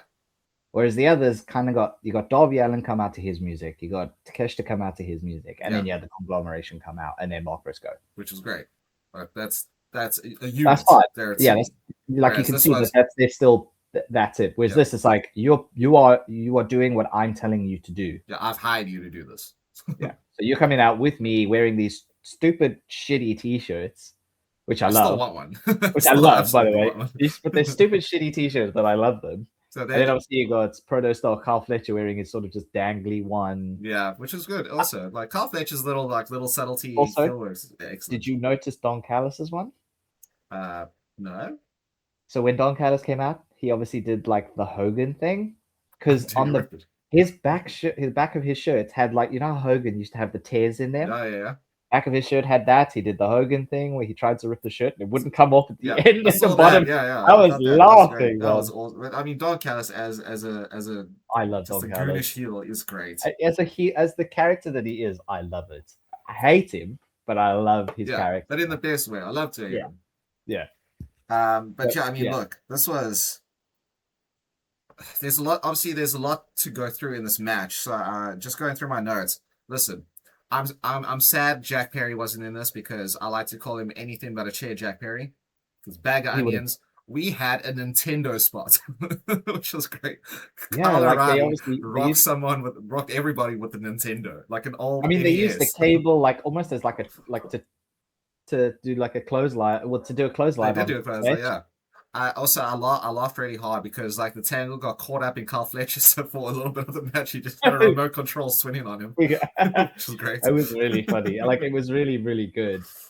What I did like when it started, and it's weird to say this, you would have expected everyone to go after their target. Yeah, which they kind of did at the very, very beginning. But it branched off. But it immediately just dissipated. Very quickly, and then it was just like, and it just turned into and it just turned into like a schlock, and you just and I mean that in the best way. Like there was just so much, but not in the same way of like a stadium stampede. Yeah, because everyone was there, so you didn't have to wait to be shown a group or a it was always. I mean, shout out the direction and the camera work because you didn't miss basically anything. If you did miss a few things, it wasn't anything too serious. They did well. I think also the wrestlers did a really good job of making sure that everyone got showcased. I mean, Jake Doyle was probably MVP in this match. Oh, he took a lot, but he absolutely gave a lot. He dished it out. Yeah, he was like. I mean, again, I didn't know anything about Jake Doyle, but I was like, that's how you make someone who's supposed to be an enforcer. That's how you make someone look like an enforcer. Absolutely. I mean, he's the one who ended up eating the final pin. But yeah, he was because it looked like it was going to be MJF. I thought it was going to be MJF, to be honest. I would have loved it if it was MJF. I get why you didn't, right? Yeah, sure, because you got to keep him strong for the match with Briscoe. But when he went down, I was like, oh shit, they actually going to have MJF lose this one. I think it would have told a bit more of a story if they did. But Jake Doyle coming for the save means he's a Don Callis guy through and through. He's doing what he's told by Don. He's doing what he is told. Yeah, he's literally obeying the orders.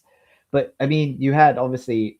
Everybody in the conglomeration have their backpack spot, which was fucking fun. And then you also had Roddy Strong with his massive hockey bag spot. I'll come to an point. We're gonna get to because we did want it, we did call it, we just didn't know how they were gonna do it, and I think they exceeded expectations. They nailed it perfectly. You had, I think the first spot was the Nintendo spot. That was the one that was Kyle O'Reilly's bag. No, the first spot I wrote here was the tax. They brought out the tax first. Oh yes, and what was it? Oh yeah, it was. And then Orange, and then obviously like Carl Fletcher and I think it was Kyle O'Reilly at the time were argy barging over who's going to get slammed into the tax. Eventually, everyone kind of did, which was great. I love me a tax spot. Can't say no to it. Kyle Fletcher loves taking a tax spot. He has just divots in his back from tax all the time. Which I'm sure you get a bonus fee for each tack. Just ask Chris Jericho about it. He can tell you. He'll tell you. But then I love the heel work from MJF, which also leads into the next spot I wrote down. MJF got a broom, and he didn't just get rid of the tax. He I wrote there MJF acting like a janitor is peak comedy. It was great. Peak comedy. And just the heel work though, because everyone out the ring, he's getting booed by the crowd for doing this. He's like, yeah, sort it out anyway. But it just does it was like, and it was like everyone gave him the time to do it. That's what I loved. Like it was pure comedy. I think everyone was like, I don't want those tacks in there. Let him do it. And then you had right after that. Then you had the great spot from Orange Cassidy because he got his comeback against MJF for the low blow a few weeks ago. Took that broom and he swung it. Boom. Straight up. Boom, straight up. Yeah. But then it's like MJF rolls out and you just get, again, pure comedy from Willow, a bag of oranges, and everyone just has, and I love this. And again, I don't know if it was Excalibur or Nigel McGuinness. It's like, oh, well, they've got the hydration breaks in the World Cup. We may as well have one here. I was like, unbelievable. Again, just working that pure comedy. That was awesome. I love the orange spot. That was awesome as well. So yeah, then you had the Nintendo spots, which also I just love. Like I would never Nintendo, cool, well done. But again, having those oranges there, whoever was it? Someone was bleeding. Oh yes, Fletcher. It was Carl Fletcher, and they squeezed the oranges in his eyes and all over the cuts and stuff, and it was just again Nigel McGuinness on commentary was like, the acidity's gonna burn. We don't need to know that, but thanks, Nigel. Yeah, thanks, Nigel. I appreciate it. Best commentator in the world. I mean that. I 100% mean that. He is so fun to listen to. Oh, it was him and Excalibur just bounce off each other so well. So half the time I forget Tony Schiavone is actually on commentary because the two of them just make me laugh. It's great though. Oh man, I love that. I love that. Then you had one of the best stare down sort of sections. You had the Proto Carter and Takeshita in a little three-way argy-bargy. I love this little sequence that they had. The three of them just have incredible chemistry. Give me that triple threat every day of the week. And what was in Takeshita's bag? A big one of these. Big one of these. That was great. I also laughed at that. Again, the comedy in this match was just. He was like digging, and you just take Okada like I was expecting the title. I was expecting the title. I was like, oh yeah, he's gonna bring out the title. He's gonna hit him in the head, whatever it is. Yeah, and then it's like but he took a long time in that bag, and then he was like, it was showmanship. I love the showmanship of it. It was great. Oh, it was brilliant. Like again, like you said, the three of them just put on. It doesn't matter if it's literally like a minute and a half of what it was. Yeah, because it was a short sequence, but yes, it stood out in a match that big to have a spot that stands out like that isn't a weird like orange spot or a Nintendo Switch spot or whatever Nintendo was, NES 64 spot. It's crazy. But we be remiss to say Roddy Strong came in with a hockey bag and he was swinging that thing wildly and whacking people, and I was like, weird choice, but okay, I get it. You probably got a lot of weird stuff in there as opposed to just hockey gear. And we got the surprise of the night beyond almost as good as Jay White. So this is brilliant the way they did it because it was a hockey bag and it was something in there when he did it. Because if you paid attention, which they didn't want you to do, protruding and stuff. Roddy takes the bag outside and he pushes it under. Yes, very subtly. Very subtly. If you weren't looking for it, you would have missed it. And I wasn't looking for it. It caught my eye. So I was like, okay. And then when they pulled the bag, they obviously pulled another bag out, and MJF is telling Doyle, was it Doyle? It was Doyle. It was like, it's like get the bag, open the bag. Yeah, he's got weapons. He's got weapons in there. Get him. Get him. Get the bag. It was great. And who did we get? What did we get? It's fine. It's fine. It's fine. We got Leo Rush. Leo Rush in the match. Exactly what we wanted. We were begging for it. again, we thought he was going to be on the outside of the cage and maybe find his way in. I had so much fun. I was pissing myself. Oh, dude, I was laughing so hard. I mean, look, we didn't get the everyone freeze spot, which I was really hoping for. Oh yeah, I would have loved that. That would have been great. But I think this actually was just as good, if not better, because just also Leo Rush took everybody out on the Don Callis MJF side. Like he beat everybody up. he was just like, because people didn't know what to do. Yeah, which is it's great for his character as well, because he is just this wild animal thing now. But again, the selling of it, like he is this mystical, weird person. Gollum thing, yeah. And everyone didn't know what to do. We have to talk again about, because he is like, there is a lot of comparisons to Gollum, the character from Lord of the Rings, right? Yeah. As soon as MJF put on that Dynamite Diamond Ren, Leo Rush locked onto it hard. Yeah. And this is how we got rid of Leo Rush from the match. MJF again, just absolute comedy genius. He's like dancing around. It's like, oh, follow the ring, follow the ring. And Leo Rush was doing it. It was bouncing my laptop over here. It was absolutely incredible. I was dying with laughter. And then Jake Doyle just wrecked him. Like he was out cold after that. Yeah, he hit it. I mean, I think obviously he took him out, and Okada hit him with the Rainmaker to literally flatten him. Yeah, and it was like Jake Doyle. MJF again, it's like, put it back in the bag. Put it back in the bag. Yeah. And putting him back in the bag was also hilarious because it's like, no, it's fine. It's fine. He just got in. But again, brilliant. Where it's like, lock it. They grabbed his chain and they locked the chain. It was too good, man. It was spot of the night for me, honestly. That might be spot of the year, actually. If I'm not... It was so brilliant. Like, and again, oh man, shouldn't want Leo. I shouldn't like Leo Rush this much. No, absolutely. There's absolutely no reason for us to like him as much as we do. When he came out as the Blackheart character that first time, when I started watching AEW a few months ago, I was like, I don't know if I could buy into this. Like, I genuinely, I was like, it was so over the top at the time. Yeah, even I was like, I'm not sure where they're going with it. I was very wishy-washy on it. But they are using him perfection, pure gold. Yeah. Even the interactions, like, because it was an interaction with the conglomeration backstage on Dynamite afterwards. Yeah. Where I forget. Can we ask Leo?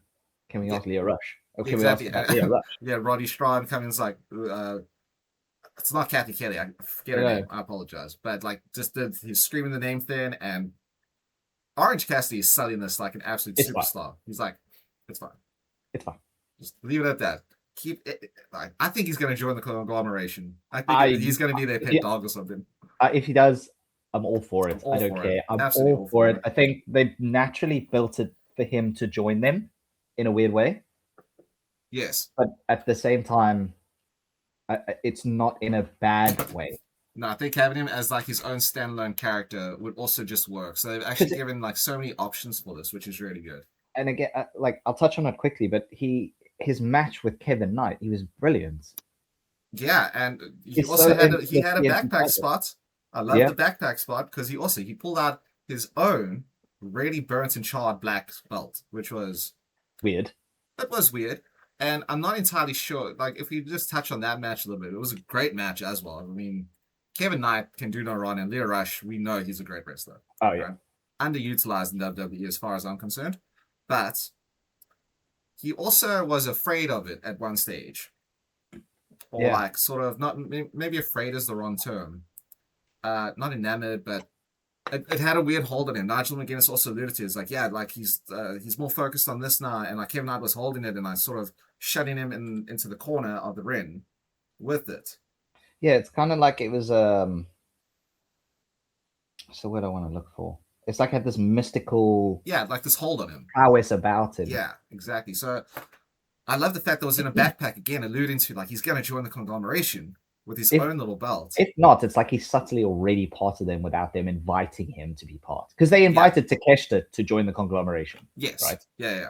But this kind of alluded that he's part of the conglomeration without actually being acknowledged to it. Yeah. 100%. You're part of the conglomeration. Yeah, sure. Fair enough. It kind of was in the little backstage segment, shall we say. Yeah. Which again, I mean, I don't know how they did it. I have no idea. Not in a million years can my little peanut brain fathom how they got to this point. But I love Leo Rush. I think he's just a bright spot. Every time he's on screen, I want to see the weird shit that he does. And that's why I was like, when it was like, oh, Leo's coming to fight Kevin, I was like, cool, I'm gonna watch this. Yeah, 100%. Any other night, I would have been like, I can just sort I'll of watch the highlights or something. Yeah, or something. Yeah, but I was like, nah, I'm watching this. The whole thing. And it was great. He had a great showing in it. I like didn't think he would win. Obviously, no, of course not. Kind of see that going. I don't think he's won a singles match in a very long time, but he doesn't need to. It's one of those times where he could lose every single match for the rest of his career. The character is worth it with this character, and it's fine. It doesn't ruin him in any way, shape, or form because no one expects him to win. No, they just expect him to do something really weird. Yeah, which is great. And it works. Yeah, it works perfectly. It's like, I'm not saying it's the same as it because it's really not, but it's, you know, like Danhausen in WWE. He's just there for a bit of comedic effect. He can wrestle, doesn't need to wrestle all the time. Exactly. But Lio Rush has like this mystical thing, and I really like how they're leaning into it because there was that talk that WWE doesn't like the mystical characters or the dark characters or whatever it is. They also just don't know how to sell them anymore. No, not at all. But Lio Rush is absolutely doing that, and everyone is buying it because when he came out, the crowd wasn't like, oh, everyone was Leo. He was getting like this crowd getting more cheers than anyone else, more cheers than Mark Briscoe in this match. Absolutely, like you could see it, and it was just what it was. It was fantastic. No, I loved it. I mean, again, spot of the night for me. This just set this match off. It was already a great match to begin with up until that point. Yeah, and then Leo came out, Rick Sharp was incredible. I mean, Kevin Knight. Well, right after that, so Kevin Knight tried to get away from Darby because Darby, obviously, him and Darby have a lot of beef. Darby really wants to take Kevin Knight out. We can allude to that as well and what happened on Dynamite. Because again, I don't know what AEW is doing right now, but a lot of their storylines seem to like have begun, but they haven't got any clear sort of line on how they're doing it. But I'll get to that in a sec. But anyway, so Darby Allin chases after Kevin Knight. Kevin Knight's, enough of this. I just had to fight a crazy Lio Rush. I'm leaving. Right at the beginning of this cage match, Darby climbed to the top of the cage, and I was like, why is he being extra? Why is Darby doing this? I know he's a daredevil, but this is stupid. Yeah. I didn't see him leave his bag at the top of that cage. Neither did I, if I'm honest. So when Kevin Knight got to the top of the cage and he's running away from Darby, Darby had this weird little smile on his face because I think he was. I think we all assumed he was just gonna do something stupid off the top of the stand and take Kevin Knight out there. I thought he was going to do a coffin drop. I thought he was going to like do a coffin drop off the top, like because they had. I don't know if it's. I don't think it was subtle, but you know, they were the tables that they set up. Yeah, well, I thought he was going to go through one of those because he did actually coffin drop off the cage. He did a flip off the cage anyway. Yeah, but right before that, Kevin Knight blew up. There's no other way to say it. He exploded. Just because he obviously he's seen what's going on. He saw what was going on with all these backpacks, and he was like, "Okay, Darby must have something in here that I can use." Yeah, something. And as it turns out, it was an explosive.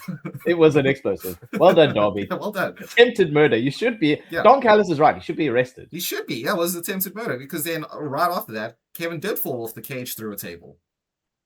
Which again, I don't know if because so bear in mind, ladies and gentlemen, it wasn't one table. They double stacked the tables, obviously to give him more of a cushion. That second table at the bottom didn't break. No, and that's what I'm saying. I think that they thought obviously he was going to go through both for like the softer landing. Yeah, he went through one table and then just hit the one underneath. Yeah, it was. He was out after that. I mean, it was not fair enough. If I was Kevin, I'd be like, I'm done. The fact he came out and fought Lio Rush on Wednesday is a miracle. It's a miracle. So I mean, all the credit goes to Kevin Knight. His heel work's also been really good.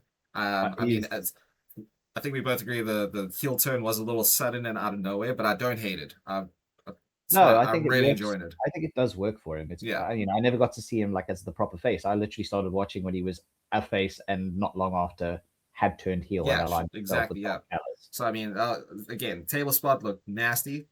Darby flew into the crowd off the cage. Fletch went through a table back to back.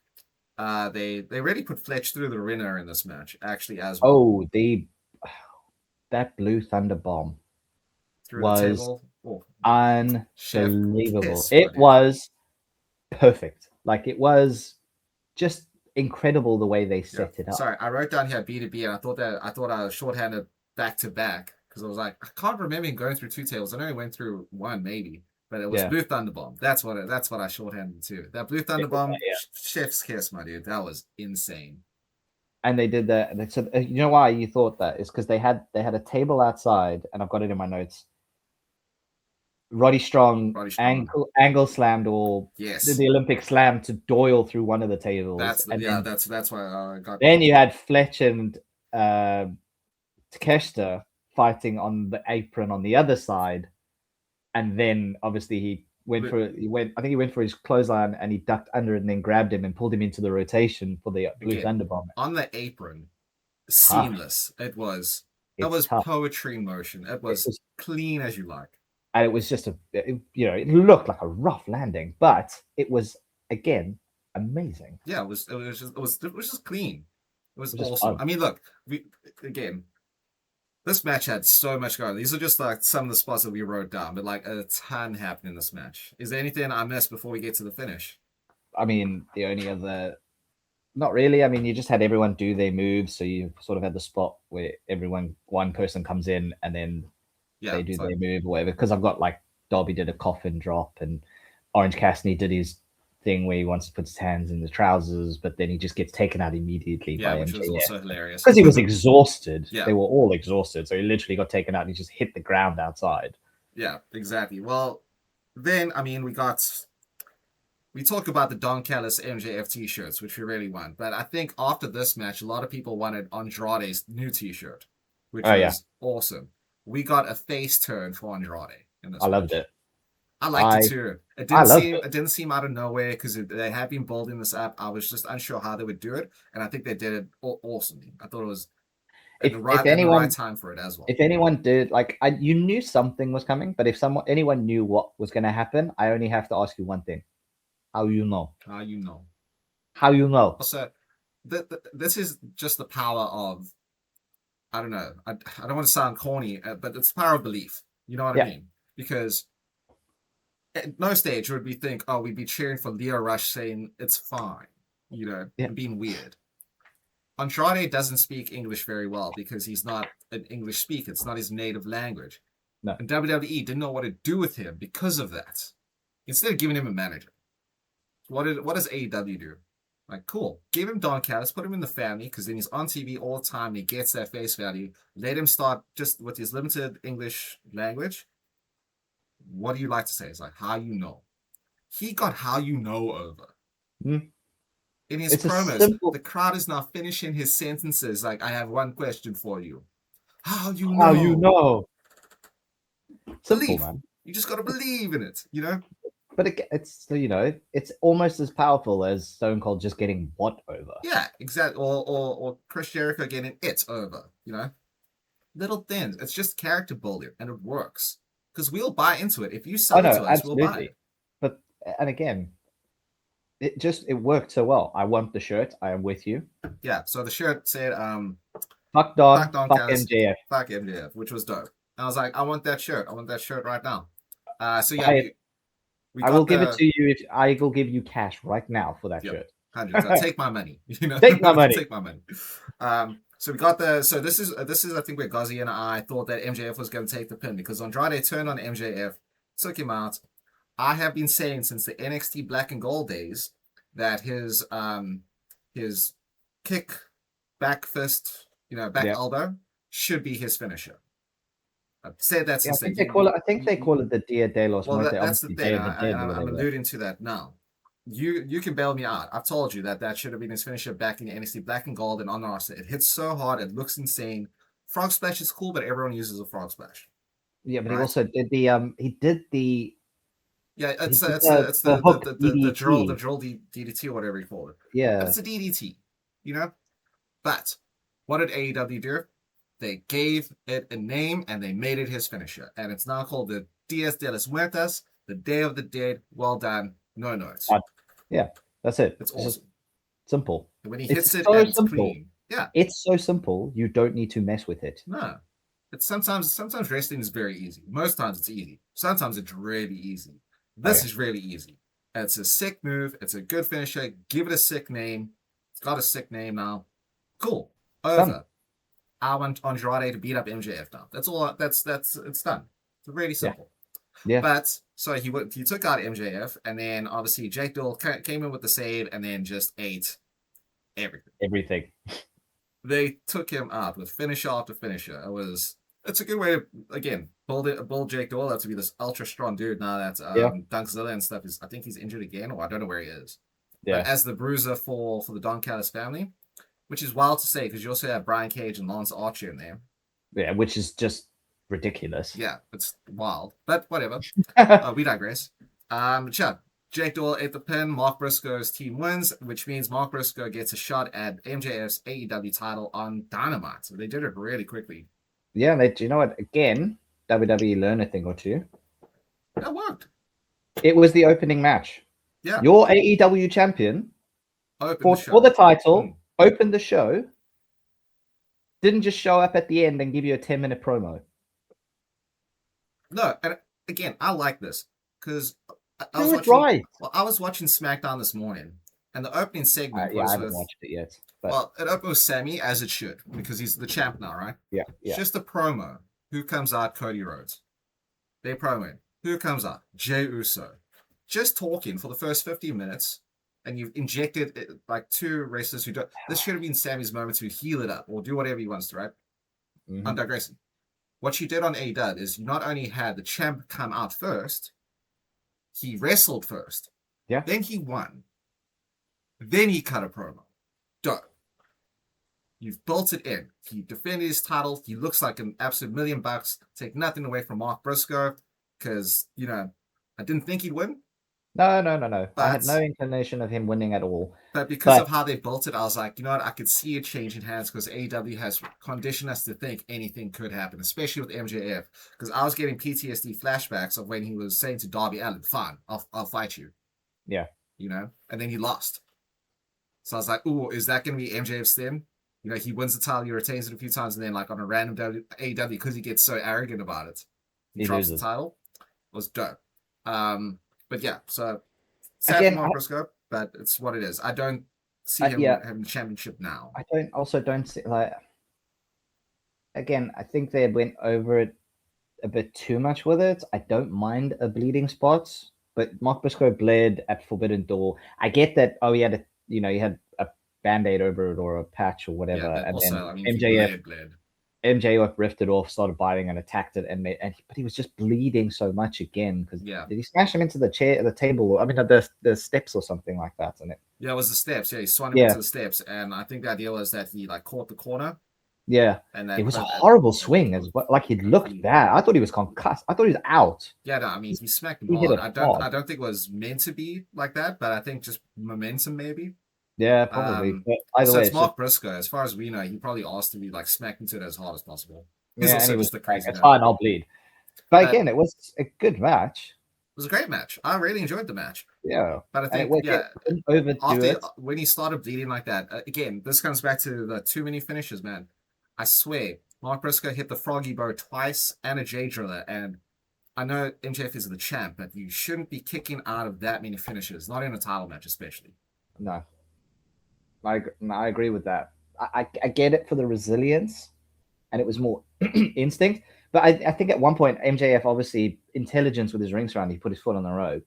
Yeah, one of those finishes he did that. So I was like, okay, cool. That's more of like intelligence. He just that's the ring smarts, and it's okay. And shout out the ref for actually seeing it. Yeah, for actually noticing the issue. The actual thing. Anyway, we digress. But yeah, it was a solid match. Again, like you, I didn't see Briscoe winning.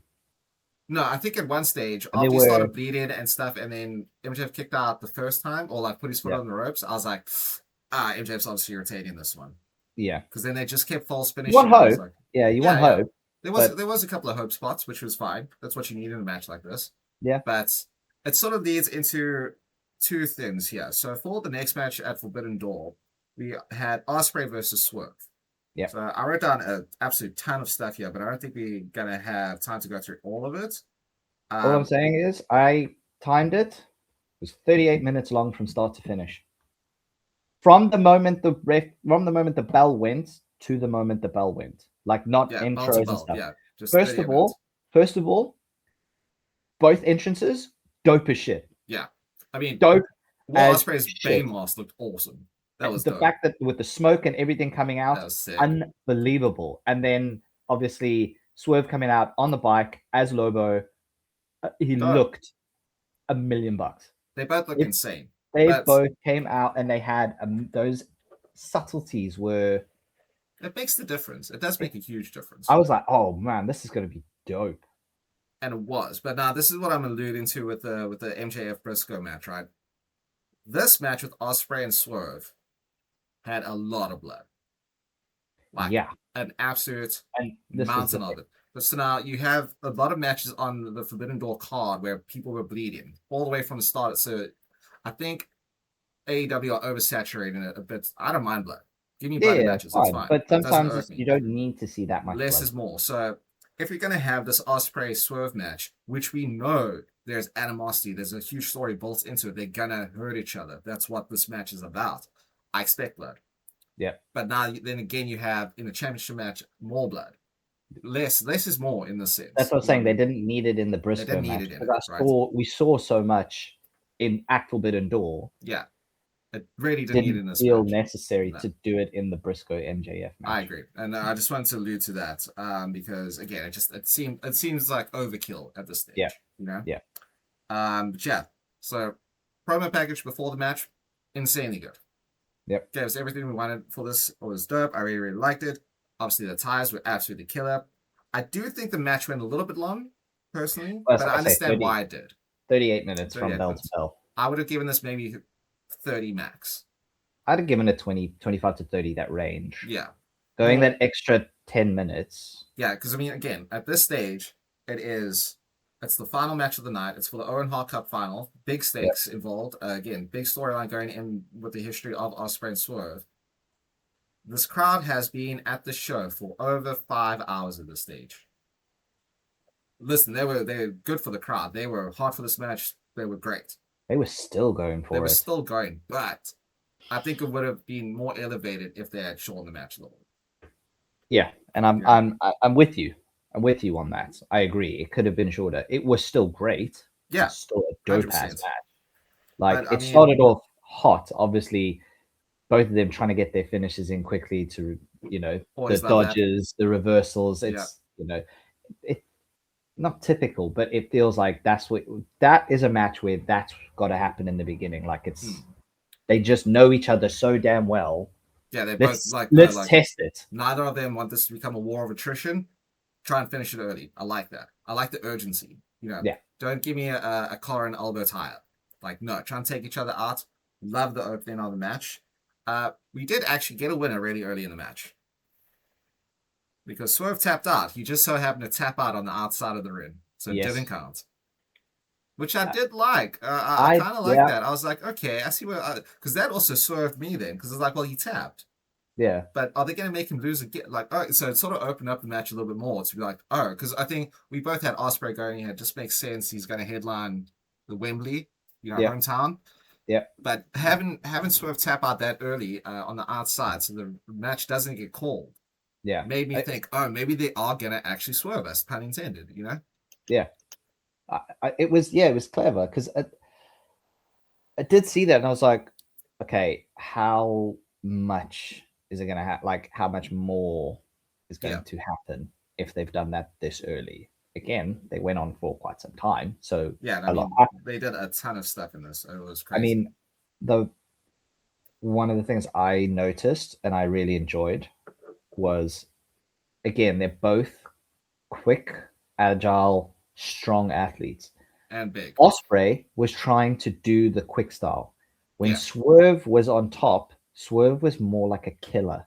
He was so slow, methodical. Very methodical. I literally have written slow and methodical in my notes. So he was literally like that. He was trying to slow Ospreay down. Which is smart because, again, it's just... He thrives on the quick momentum. Yeah. So, yeah, he is more ground and pound now that he's been doing stuff with the Death Riders, but that is his wheelhouse. Yeah. And Swerve knows this. This is again, this was the story that's up. These dudes know each other so well. They go back to the indies together. Yeah, because, if Swerve did a move and Ospreay was down, he didn't go and pick him up and try and do something quickly. No. He kind of waited. He just sort of backed off into a corner. Yeah, he was like a tiger. It was just like literally waiting for his moment to like strike or pounce, And I really appreciated that again with the storytelling. He was trying to slow Ospreay down so that Ospreay had to play to that game rather than coming to Ospreay full on, because that's where Ospreay thrives. Yes, 100%.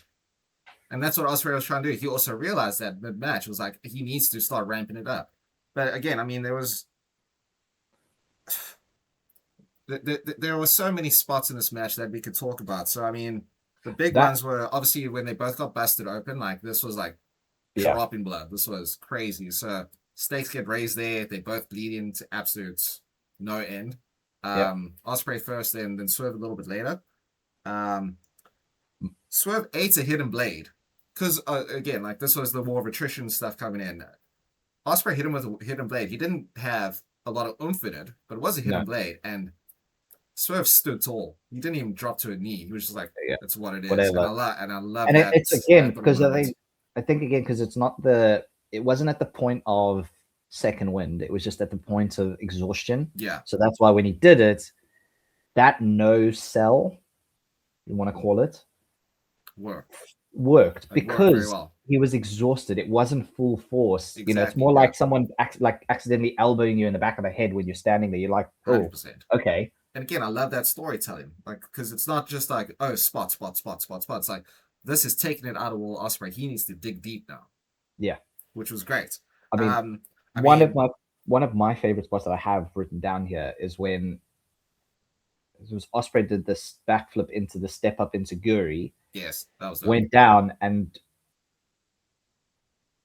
Swerve pulled him up from the ground and hit the power, like the rolling power slam. Yeah, that was sick. That was sick as hell. I should write that down as well. That was I mean, to pull him from the ground into that power slam is again, just insane. Like it's mind blowing that you can do that. It's shown how much. Well, it shows how obviously quick Ospreay is off the ground because he's not getting. It's not Swerve pulling him up. People think it is, but it's Ospreay giving that bounce. But two, it also shows the strength that Swerve now has because we know he's a quick athlete. Yeah. But since he's been injured and came back, he's got staunch. Yeah, he's got really big. And that shows the power side of him that he has now. Again, him coming back and not being just this rapid athlete, being more, as you said, slow, methodical, power. Yeah, adds a new element to his game. Still has the quickness, no doubt, but it shows a different side to him. And I think it's a good way for him to transition as having this character.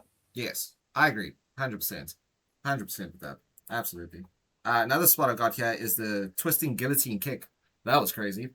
Never even seen that move before, but yeah, like basically sort of did a twist in, got him in a guillotine and kicked him. I was like, whoa, shit, I've never seen that. I didn't even know how to describe it. I wrote down twisting guillotine kick. So I thought that was great. I do like throughout this match as well, the storytelling was a lot of callbacks to Handman Adam Page because they both have big history with the dude. So having Swerve do the dead eye was good. I really like that. The buckshot hidden blade was awesome. I really enjoyed that. That was sick as hell. So as we move in throughout the match, obviously, after Swerve got busted open, so now they're both bleeding.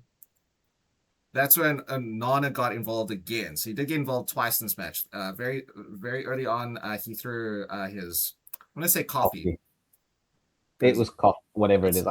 It's Prince Nana coffee. Look. We know what it is, but we'll call it coffee for you two. For your purposes. For purposes like that. But then he got involved again, distracted Ospreay, and that led into Swerve hitting him with the house call. Also, just a phenomenal looking finisher. It just always again, using the steps, they were already set up on the out, which is what was used to get him bleeding. Yeah, exactly. So I mean, I think that was absolutely great. That house call was disgusting. Deadly, bro. There was a Styles clash on the table that didn't break. And it was like, okay, because you can see when Will got him up. Obviously, because Swerve is a lot bigger now, you didn't get him up as high as I think he would have wanted to when he jumps. Yep. And that halted the momentum coming down, and that table did not break, and that looked painful. That I was like, I winced. I was like, ooh. Ow. Yeah, I was That's like, that's gonna ugh. hurt in the morning for sure, for sure. But it took, and again, right? One of the things I have here with consistency. How long were they outside the ring for? Forever. Too long. And then all of a sudden, yeah, ref why? starts to count. Yeah, I don't All of a sudden, understand. ref starts to count, right? Where's the consistency? There is none. There's no I get there's consistency. some leeway and some leniency, but they were both outside the ring forever. Yeah, it was too long outside the ring. At least, again, and we've said this a trillion times. Have the ref count, but then just have one of them roll in and roll out just to break it. It won't stop the momentum.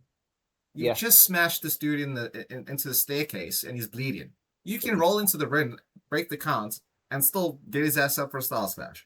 And again, it's just it was my only gripe I think about the match was that consistency of it, and it's got nothing to do with the wrestlers. It's got to do with the officiating type thing. 100%, dude. Because I mean, they're not calling the match unless the ref calls it. You're gonna do what you like. You play until the whistle, as we used to say. Yeah. You play until the ref says no more. 100%. So if the ref doesn't do it, that's on him. He starts to count. Obviously, Ospreay gets in early. Swerve literally gets in by the skin of his teeth. Yeah, that was tight. I think he may have missed a bit of the call because he hustled. He was like, "Oh shit, we're gonna run." But again, but this also goes to the officiating because the ref could have slowed his count down a little bit to give Swerve that time. He was counting fast. It was like he was counting like 1, 2, 3. It's like no. You can't catch up. You can't catch up from you missing it earlier. Where's the 1, 2? You know, needs a breather. Not 1, 2. Like what? The concept. What are you doing? What are we doing? What are we doing? The ref needs to be investigated. If I was Swerve, I'd investigate this referee. So again, now obviously this is a much bigger match, right? So eventually they do get back into the ring. Had a nasty forearm to the back of the head, which I wrote down because the impact just was insane. Like you really, really got him. This was Swerve on Ospreay, just for context. Then he hit him with another stomp on the middle row, from the middle row. Yeah. Which again, cool. Dig that. I like Swerve stomp. Sick moves. Really, really dope. But then it got into false finish territory, which is fine for this context. But the problem is you did it in a lot of other matches already on the same night. Stop doing it so often. But even for the big marquee matches like this. Because then you had a house call 1, which no one kicks out of the house call usually. This was at 1, so huge pop. Straight into a hidden blade. 1, kick out. Great sequence. This is how you do a false finish properly. The thing as well, though, and one thing I have noticed, it seems to be more Ospreay territory for false finish sequences. Because he sells it so well, and doesn't matter who he's with. Yeah, because it works. It's weird. It's weird to say this about Will Ospreay, but I think it's a very underrated part of his game is how he sells like his exhaustion and stuff, just as a seller in general. So when he does kick out at 1, it's like you rally right away because of how he sold it beforehand. Yeah. So I agree. Very much his. It works, and again, it works for the two of them extremely well. Yeah. Especially in this context, because it led up to, I think probably, because after these two one kickouts, they started talking to each other and just getting in each other's face with it. And I was like, this is wrestling. This was great. I mean, if the Starlight Kid Take the match wasn't as good as it was, this probably would have been my match of the night. Yep. Even though it did go a bit long, but when they started going at each other, I'm like, where's this going? This is going to be insane. It shows the viciousness as well in Ospreay that was brought along by the Death Riders. Yeah, exactly. That grit, you know, that nasty streak. Yeah. So which is why I like, is Will Ospreay healing it up a little bit? This was sort of a prelude to it, and I liked it. But then after they're talking, because they're both on their knees at this stage, talking at each other because they're exhausted. They stand up. Swerve was still bleeding like shit. Oh yeah, he never started. Well, Will Ospreay's cut sort of congealed, dried up. Yeah, but Swerve's was going for like the entire match. Yeah, it just kept. He must have clipped like a vein or something because it was going. Yeah.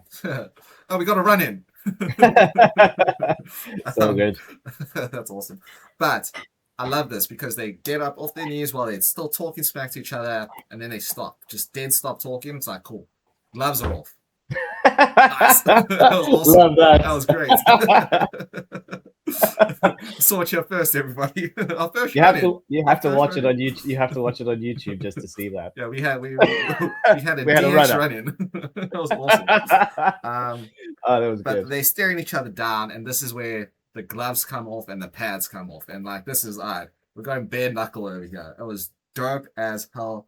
I really liked it. They start backing off into the corner. They basically just say to each other, "Last shot wins." Yeah, this was literally like, okay, one more shot, one more strong shot each. Let's see who does it.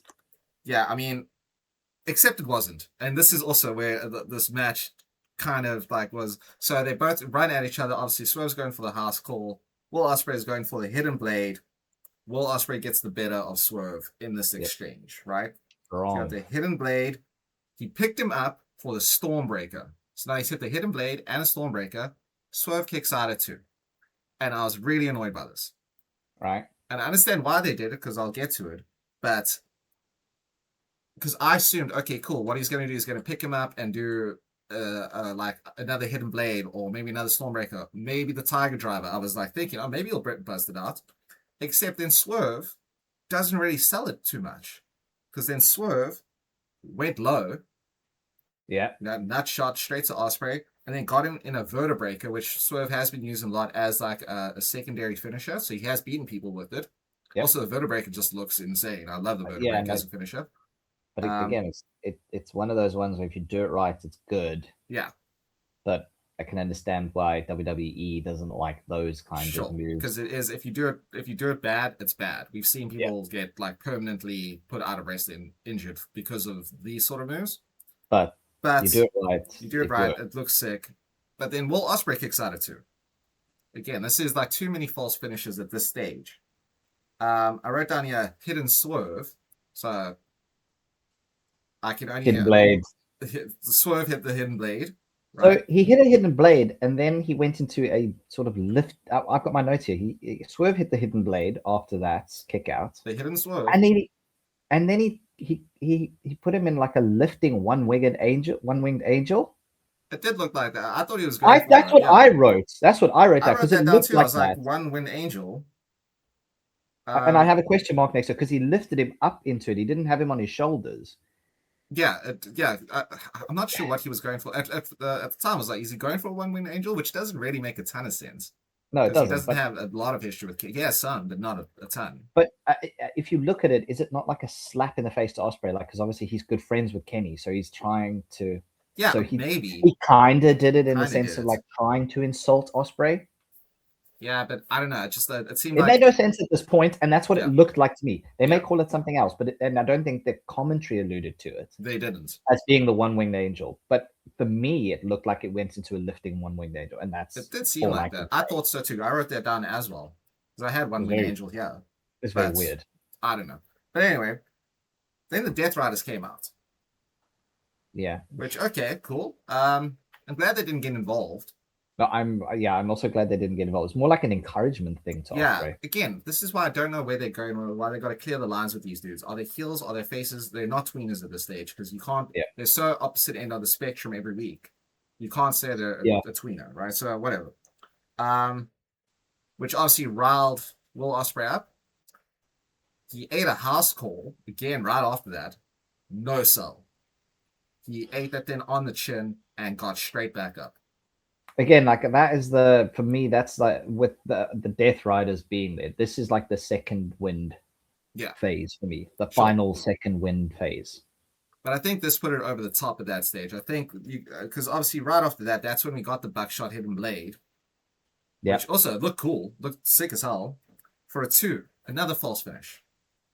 Which again, I didn't like it, because then Will Ospreay hit Swerve with the paradigm shift, then a Death Rider, then he got him up for the Tiger Driver, which I did. I like the internal sort of thought process of Will Ospreay, because after Bryan Danielson got like kind of sort of kayfabe really hurt from that, he stopped using it completely. But bringing it back in this match to actually put Swerve down, I'd like that touch, but I think he could have done it a lot sooner.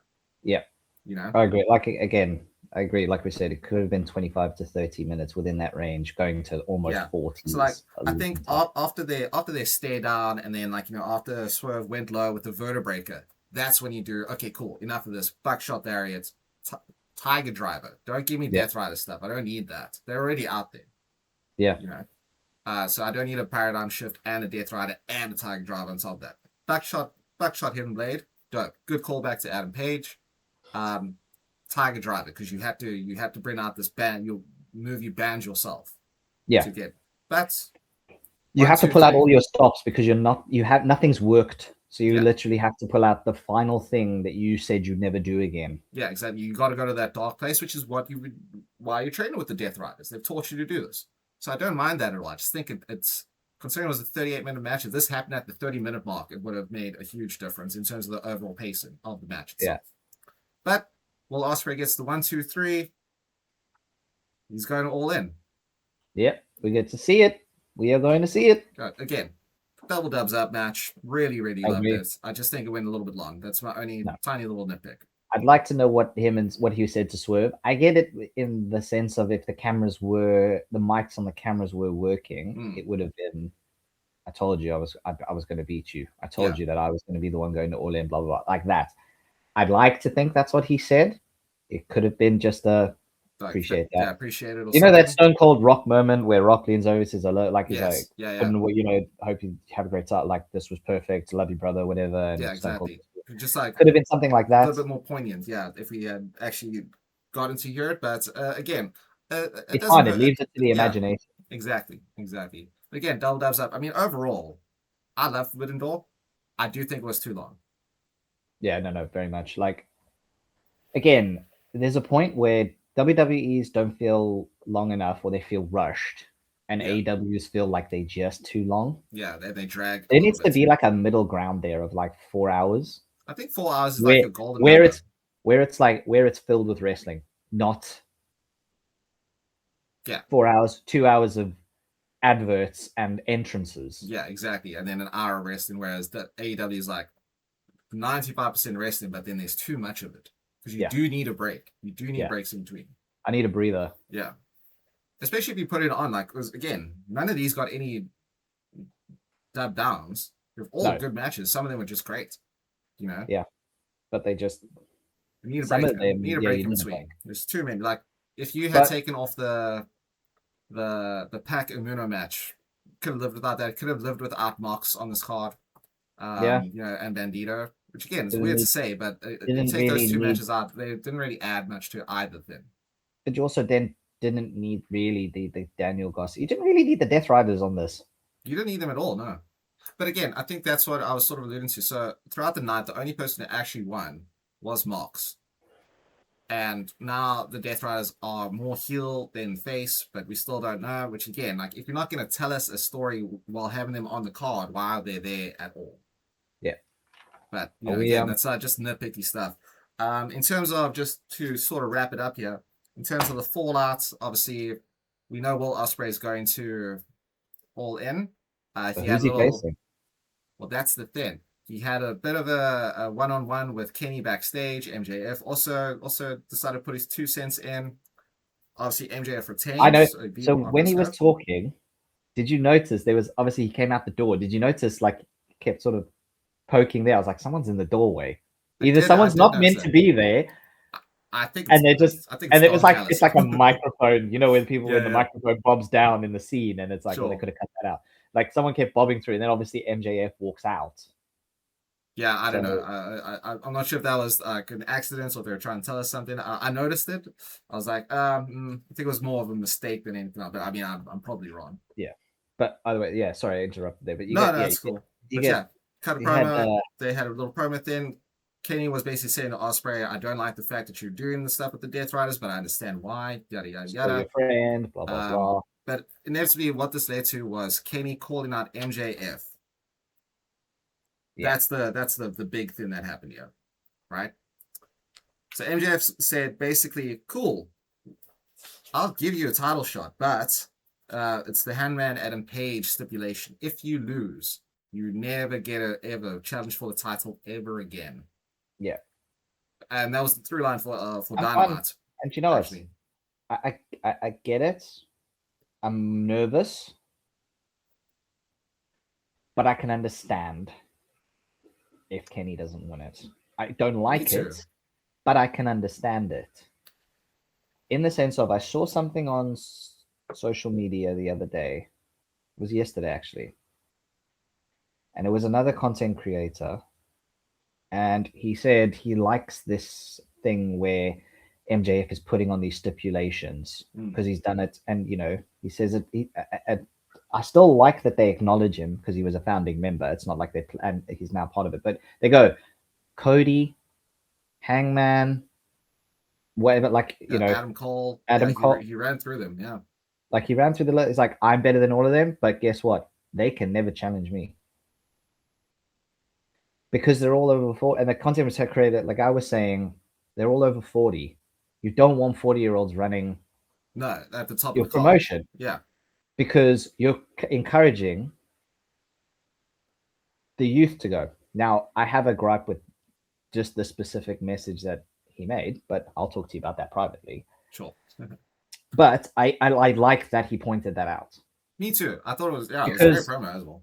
But what I mean is, this content creator had said that, you know, this other guy said that it's good because it encourages them to focus on the guys in their 20s and in their 30s. 100%, yeah. Which is why I say, like, I'm nervous, and I don't know if I'll be happy, but I can definitely understand putting Kenny in that spot. And I can understand if Kenny loses. Yeah, I agree. It's weird, but I'd love to see Kenny Omega versus Will Ospreay. Now, this is all alluding to a weird swerve. It could be, like you say, MJF will hold the title for a few months and then drop it because Beach Break or whatever it is next week is when this stipulation is in place. Yeah, so I also saw a little bit online that they're saying that wasn't the original plan, which is also why this could lean into like swerve territory. Because I hear what that dude's saying about, like, you know, obviously leaving it to the youth. But I think AEW has done a really good job of building them up within the mid card, you know, and how you've built up like Kevin Knight and stuff. So I can already see them as main events. Darby Allin's title run showed us that, basically. Yeah. Right? Oh, yeah, of course. Which is why I think this match is going to be really great, because I can see MJF dropping it because he's done it in the past. You know, his arrogance gets the best of him and he allows these matches. Yeah, he's got stipulations, but he does lose. He's not like a forever champion like a Roman Reigns. Like, okay, well, he's gonna win. You know what I mean? Yeah, yeah. So I can see him losing and Kenny winning. But again, like you said, I can see Kenny losing as well, because it does open it up for everyone else. You know, you finally move the god of pro wrestling off the table. Yeah. And again, this is pro wrestling. So yeah, Adam Page can't wrestle for it ever again. Neither can Kenny if he loses. But that's just while MJF is champion. You can have Will Ospreay beat him at All In and be like, ban is off. The thing is, this stipulation just as long as MJF is champion. Does that make sense? Well, that's what I'm saying. When MJF is champ, they can't challenge for it ever. But if he's not champ, you can reverse that. If they have another Casino Gauntlet or whatever, or another tournament, and Handman Adam Page wins or Kenny wins, they're entitled to a shot. So you can work around it as well. Okay. But it's just leave that up to Tony Khan, I guess. But at the same time, what do you want for All In? Do you want to see Ospreay go up against the heel, or do you want to see him go up against his friend? Because either way, they're going to be really good matches. I want to see a triple threat match. That's what I want to see. So you want to see Kenny win, get the title, and then MJF come on. Yes. My rematch and put him in the match with Kenny and Ospreay. Yeah, because you've got the story of Kenny and Will Ospreay all the way from New Japan. Yep. There's tons of history there. You've obviously got a lot of history with MJF and Kenny, and MJF and Will Ospreay, because there just is. So having very much like a sort of reverse WrestleMania Daniel Bryan thing. Right? So instead of having two heels and Daniel Bryan in that match where you had Batista and Randy Orton, now you've got one face, one tweener, and a heel. Okay. which means it can go anywhere. Obviously, the tweener being Will Ospreay because Death Rider, he's been Yeah. in and out. Kenny's obviously like just the crowd favorite, so he'd be the face in this situation. I could see it going that way, and I think if you want to get because you have to have MJF in the main event because he did it with Adam Cole, so he has that bragging right. But how do you get him there? You can't leave Kenny off this card, and as much as I love the Elite, I don't want to see them as the trios right now. I want the Young Bucks to go after the tag champs and then have Kenny do something else. Even if you drop Kenny to the mid card, I guess, and have him go after the Continental title because then he can face Takeshita and stuff. That would be great. Or Mox, for the international title.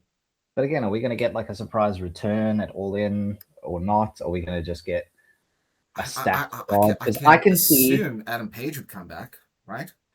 Yeah, I can see that. I can obviously see a stacked card in the sense of they're obviously alluding to Finley versus Switchblade, so I can see the Dogs versus maybe Switchblade and Juice Robinson or something like that.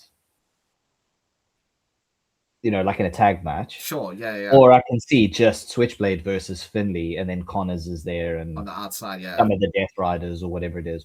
Or we're gonna probably get because they've done it at Double or Nothing, and they've done it at Forbidden Door, where they've had two massive scraps of teams. Yeah. You might get something like that at All In, where you're gonna have Bang Bang Gang versus the Dogs and the Death Riders, or whatever. I feel like we could get that.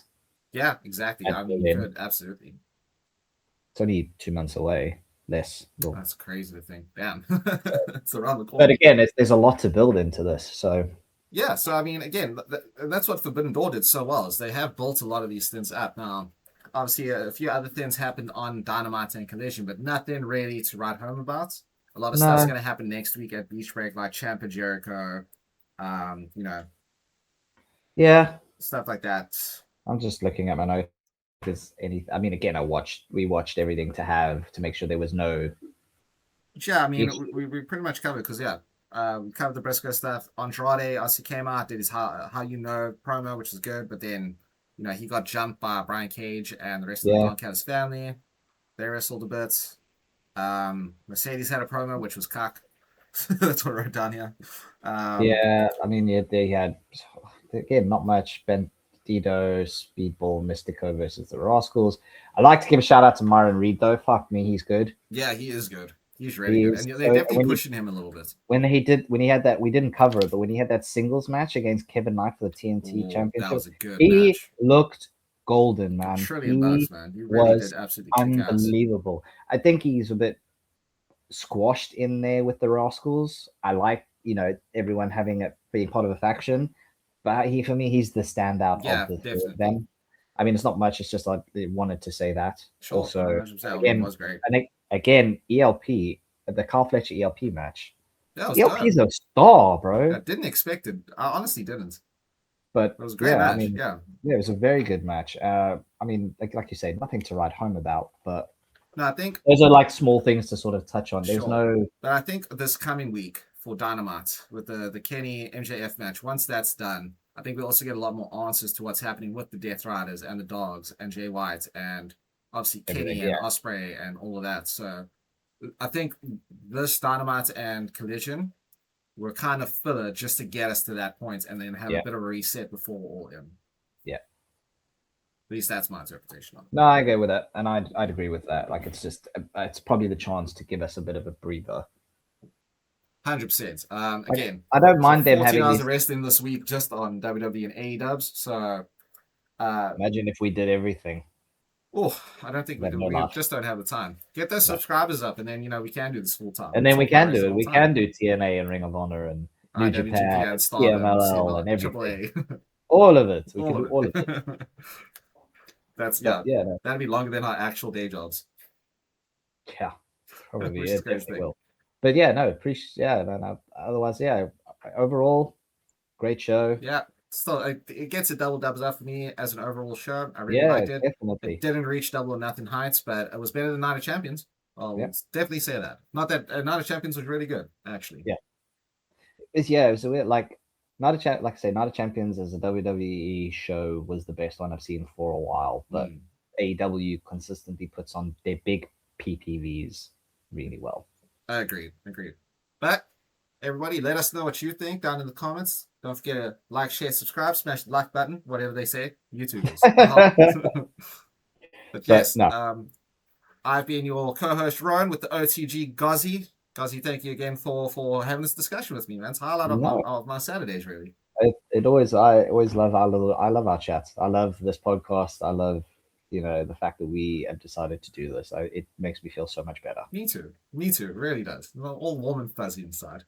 I feel appreciated. Feel appreciated. Feel appreciated. But everybody, thank you again for joining us. We will see you in the next one. And don't forget to always be too sweet. Too sweet.